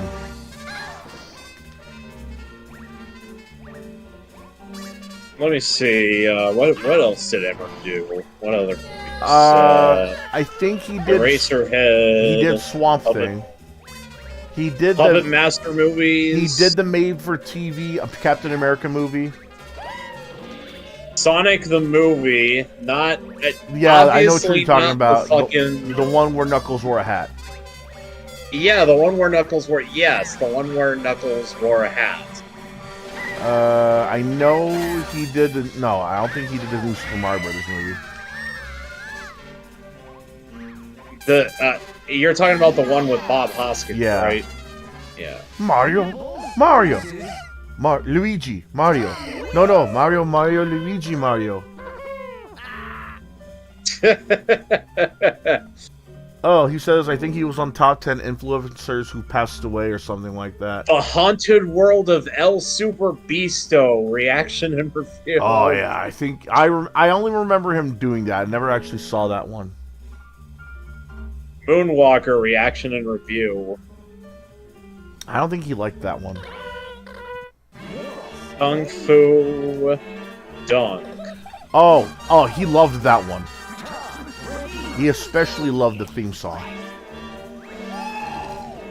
Supergirl, reaction and review. Oh, Howard the Duck, Steel, Catwoman.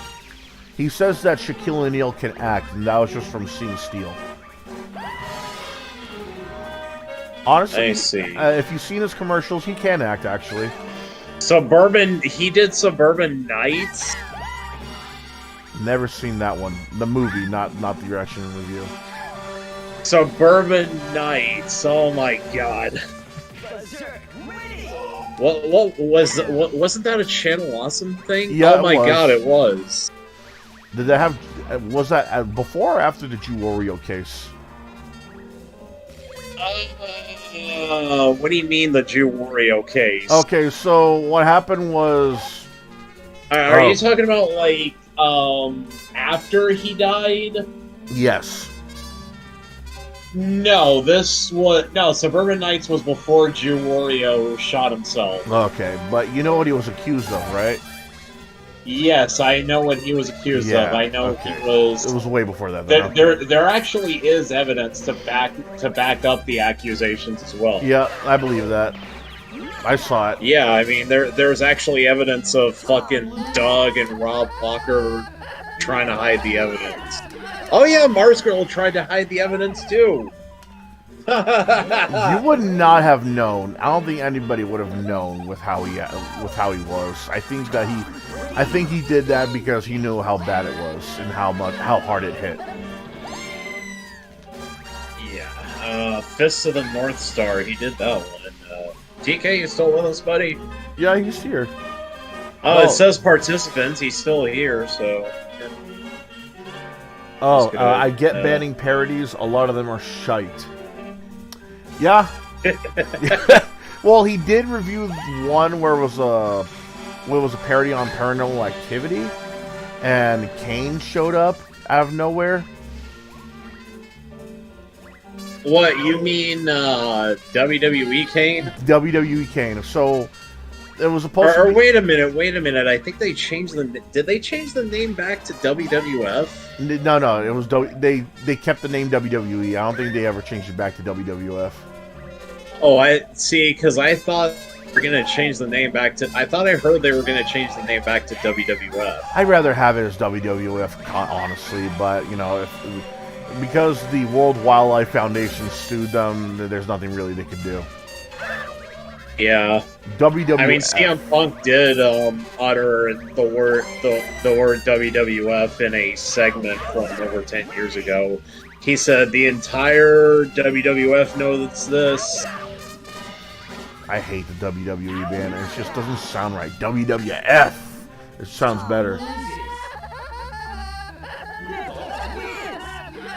Did ever do. The 40-year-old virgin who knocked up Sarah Marshall and felt super bad about it. Yeah, there Wait, you go. is this actually a movie? That's an actual movie. That's an actual movie title, too. Oh, I got PTSD long from abuse. It's long from PTSD. I forget their... Oh, man, I'm sorry to hear that, man. Sorry to hear that, man. I hope you're doing well and getting the help you need. That's hell. I can't imagine what it's like getting PTSD. Wait a minute. Like, okay, Emmer did a reaction and review of the 41-year-old virgin who knocked up Sarah Marshall and felt super bad about it. But I thought he didn't do parodies. I think he banned certain parodies. I think it was the... Or was this before, like... Either this is before the ban of parodies, or he only banned certain parodies. I think it was the Wayne... I think he said that he banned the Wayne's Brother parodies. Let me look it up. Hold on. Masters of the Universe reaction and review. Oh, shit. I forgot that He-Man had a live-action movie. Man, imagine how he would have felt about Kevin Smith's reboot. Oh, man. I bet he'd be pissed. Probably. Okay, here... Let me see here. Ah, here you go. Let's see. Banned movies. Let's see. Over the years, Previs banned certain types of movies from his show due to them almost never, if ever, pleasing him or when viewers got pushy and demanded a review. Some examples include porn movies, primarily porn parodies, crappy movies like Batman XXX, a porn parody, and Starballs got these banned. Okay, makes sense. Shark movies, he never liked them, he even hated Jaws. Okay, that's a matter of taste, but banning them all together, I understand that. Deadpool, after a reviewer expected a review shortly after the movie was released in theaters. A little unfair, but, okay. The My Little Pony franchise, after watching the Equestria Girls trilogy. Also understandable, the Equestria Girls trilogy is really weird. I've seen all three. I have only seen the first one. So so from what I heard, from what they said, Hasbro said that the movies are an answer to the brony community because the bronies have been making a lot of humanized versions of these characters, like fan art of them if they were humans, and that's why they made the Equestria Girls franchise. So if I had to rank them, the second one is top. The third one is bottom. No, wait, no. The second one is like A tier. The fourth one is B tier. The third one is C tier, and the first one is D tier. Like, it didn't really give off the best expectations, but it did please some still. Let's see. He banned the Human Centipede 3 final sequence after watching the first two. Okay. Guardians of the Galaxy, due to the massive overhype while the movie was still in theaters. Okay, understandable. It was still in theaters at the time.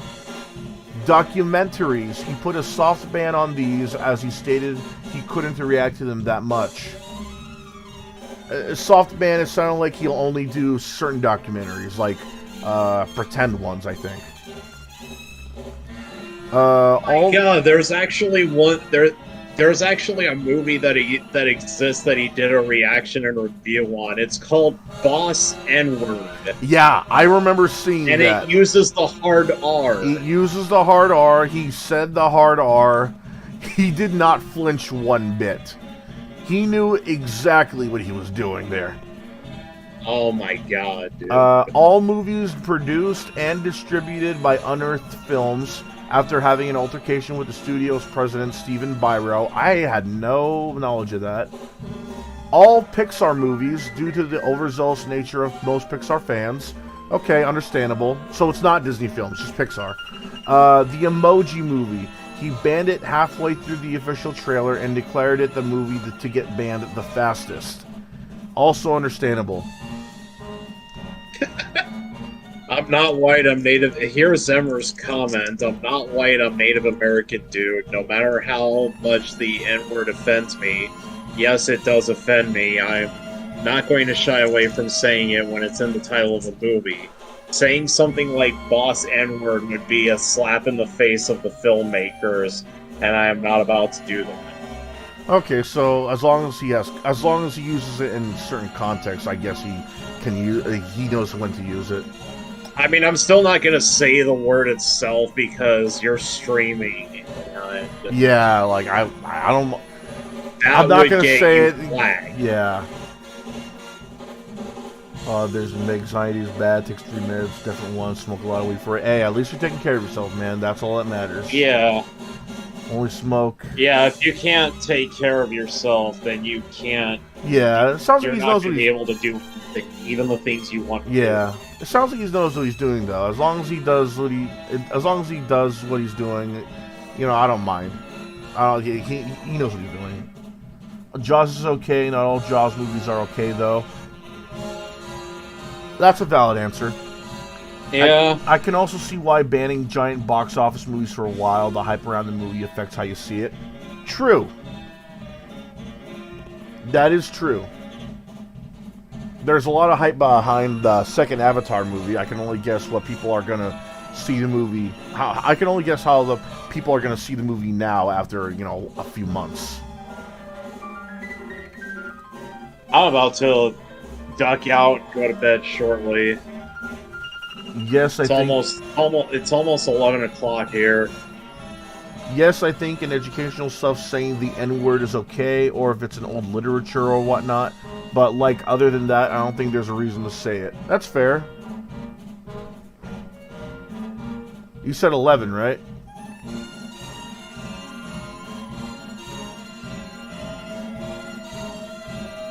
You there? Yeah, like, CM Punk did say it best, even though CM Punk has shown himself to be a real piece of shit in recent events. This is what he said in his podcast with Colt Cabana. There are no such things as bad words, just bad intentions. Okay, I see where he's coming from when he says that. Yeah. Yeah, I can see where he's coming from. He said that on Colt Cabana's podcast a while back because he was talking about how in Django Unchained they say The N-word a lot. Yeah, the N-word a lot. Like hard and R. CM Punk said that he recalled his English teacher saying there are no such things as bad words, just bad intentions. Like, I can say fuck as much as I want. If you don't like it, that is not my fucking problem. That's what CM Punk said, word for word. You can be racist without knowing it. Yeah. Unfortunately, that's not wrong. Yeah. Yeah, like if I was teaching kids about slavery and racism, I might say it to teach, but also teach why it's not okay to say it.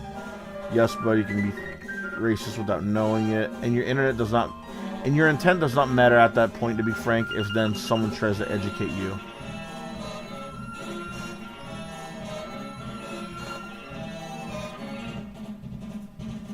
You said you've been trying to play on Turtle WoW, Gizmo. What would you say is the best World of Warcraft expansion to date? I wouldn't know. When I said I'm trying to play Turtle WoW, I am literally just trying to activate the thing so I can play it. Have you played WoW at all in the past? Years ago when I was on my cousin's computer. This is before I had my own. What year was that? Man. Excuse me. Because the game goes through changes every couple of years because of different expansions. This is let me give it to you in context how long ago this was. Netflix was still shipping DVDs. So it was probably either Burning Crusade or Wrath of the Lich King then. These are two of the best expansions, best versions of the game Blizzard has put out. I think anything that's not the Dragon Mountain is good. Anything that's not the what?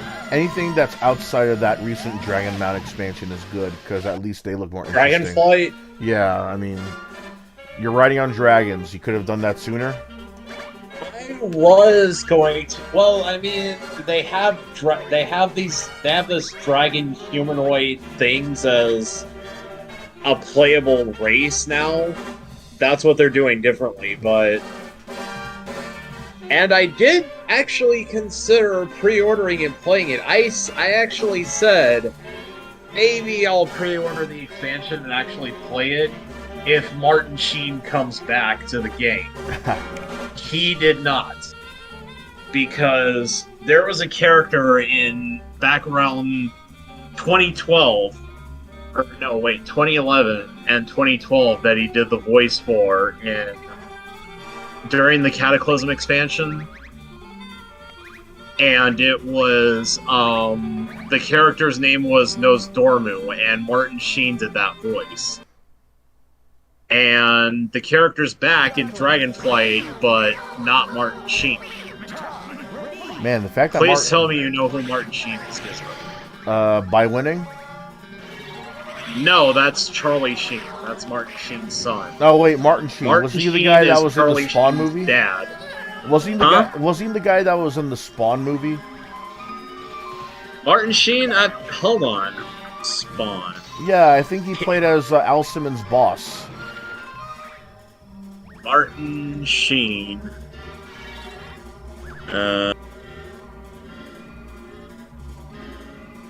Spawn movie. It's one of those things my grandpa called our friend colored when we brought him over. Well, that was what was polite to say back when he was growing up. That is why you would say rather than black or African American. I explained to him that calling someone colored is not okay now, and it now to them is racist. And it does not matter. Yeah, he was in the Spawn movie. It does not matter his intent at the time if they think what he's saying is racist, because they're going to take it as such regardless of the intent. That's what I think about the intent issue in regards to racism. Fair. Honestly, I never really saw how colored was racist to begin with. It's sort of like that. It's sort of like that porch monkey debate in Clerks 2, where like Randall just outright said, "Oh, there's just a couple of porch monkeys," and like the black couple were like, "Oh my god, that's racist." And then he explains, "Oh, she only called me that because I would sit in the porch and watch the neighbors." it's sort of like that. It's like I never really, I know it's racist and I know it's wrong to call other people of color colored. I just don't know why. I mean, I compare that to the hard N-word.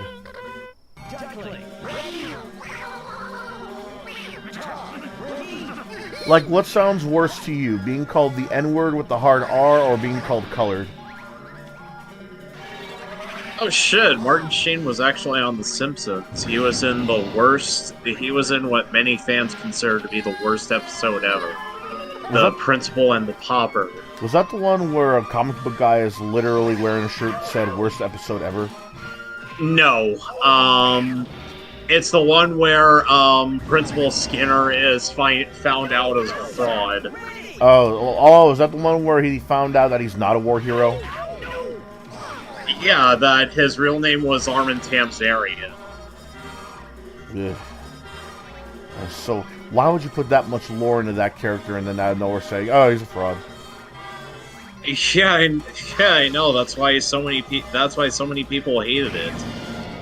Honestly, I wouldn't. It would have been fine if it was like a full-length Treehouse of Horror episode.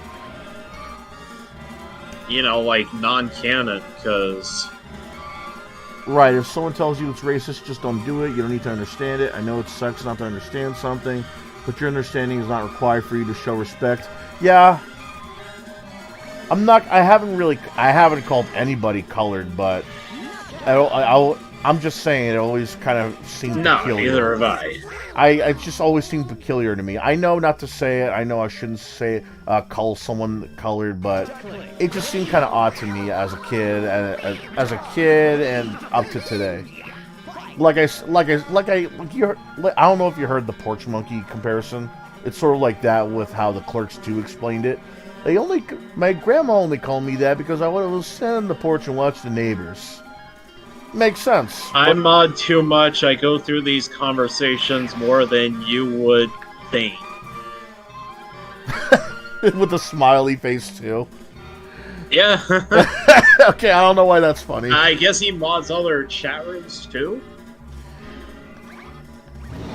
Yeah, regardless of me not getting it or not liking the fact certain words or phrases are racist, you know, I still don't go out of my way and just go, hey, we own that phrase, or it's not as racist, yada yada. I'm just gonna say it anyway. I don't do that kind of thing. If anything, I just talk about it. I don't outright. I just talk about it, like what we're doing right now. I don't just talk about it and try to like follow through. It was like, oh, if I don't think it's racist, I'm just gonna say it. No, I'm just. If anything, I just talk about it and that's it. Well, I talk about it, talk about it, talk about it, talk about it. Dun, dun, dun, dun, dun, dun, dun, dun. It's a song from Shrek 2. Funky Town. Yeah, specifically. I mean, I heard it before Shrek 2, though. Yeah, I never really knew what the lyrics were. I heard it on, fucking Futurama. Morgo the Alien was singing it. Won't you take me to Funky Town? Won't you take me to Funky Town? That just hurt my throat a little bit. Damn. Yes, it's one of those things a saying could mean something different to someone else. For example, in the UK, they call a pile of sticks a fag or a cig. They would say, giving me a fag, but to me, that is super offensive. Yeah, I could see that. Also, you wouldn't hear me say that on Twitch. I would get insta-banned. Yeah. Because, yeah, in context, the UKs do still to this day call a cigarette a fag. That's if you know your UK history or just, you know, hear a guy from the UK just talk, whether it be in real life or in the movies, that's common sense that people know that that's what they call them.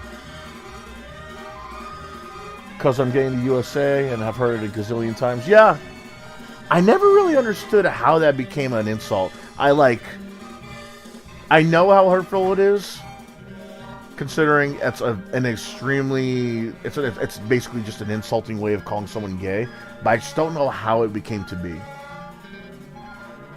You know? Yeah, me neither. You know, it's just that's another word I never really got. Like, okay, yeah, it means pile of sticks, but it also means cigarette in the UK. But the UK also uses it as a gay slur, so I mean, they do now. yeah, they still do, which just kind of offends me. Well, not offends me. It kind of confuses me. There is actually somebody from Scotland I know that used it once.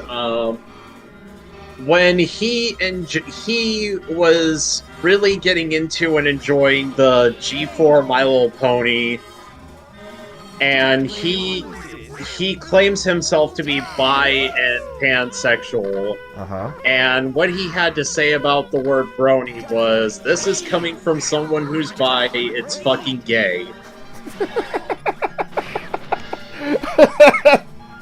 Okay, yeah, I understand. I understand why he'd say that. Yeah. I never really got behind those kind of fandoms anyway. I like My Little Pony, but I wouldn't say I'm a brony.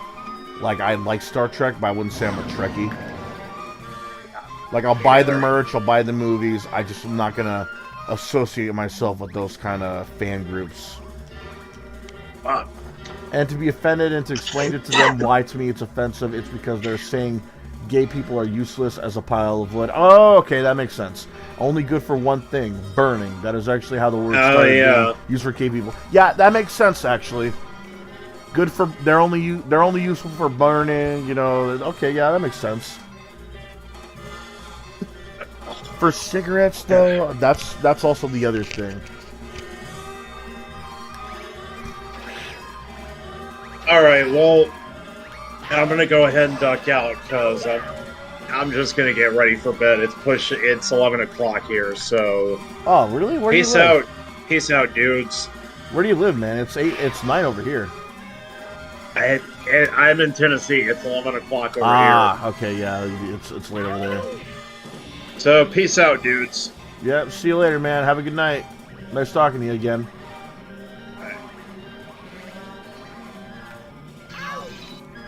Oof.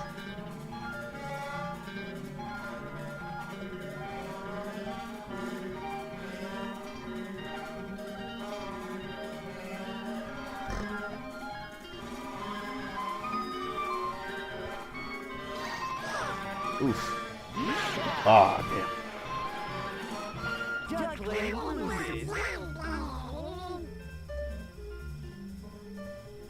Yeah, I think I'm gonna stop it here. That's actually the right time to.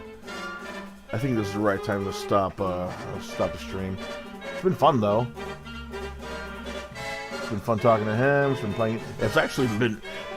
This game has no business being this fun, honestly. I actually have been beginning to like this game more and more. I just need like 3 more players, and I'll have like a crazy beat 'em up fest. Yeah, I'm gonna end the stream here. Probably stream tomorrow, a little earlier, but still a little late at the same time. But it's been fun, especially since you decided to come along. It's always nice talk. It's always great talking to you, 2K.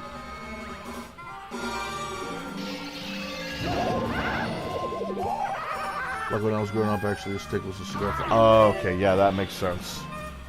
That makes a little more sense, yeah. Looked like a stick, yeah.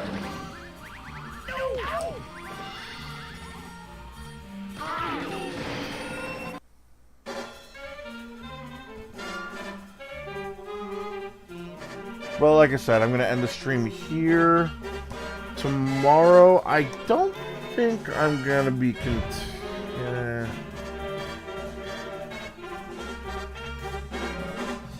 Yeah, I don't think I'm going to be continuing this game tomorrow. If anything, tomorrow I'm going to be go to another game. I have another one right here. I haven't played this one either. Actually, I never even tested this out. I only just bought it.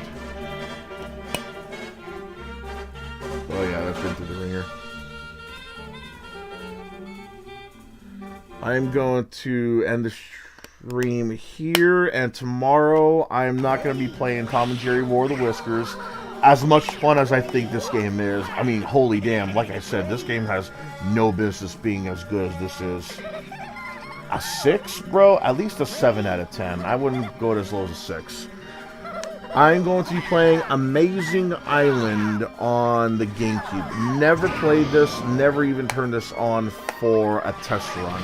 If this doesn't work, I'll switch over to another game. You'll know it once you see the gameplay. So until then, we'll see you later. Thanks to whoever decided to pop in and at least take a few seconds to look at the stream. And thank you again, TK, for coming by and having the occasional talk with me, especially with a subject as interesting as this. I always enjoy discussing like these kind of, I can't say these kind of subjects. I always enjoy having discussions out of the ordinary, let's say. So until then, I'm going to see you guys later. Take care. I'll see you all in the near future. Again, thanks a lot, TK. Peace.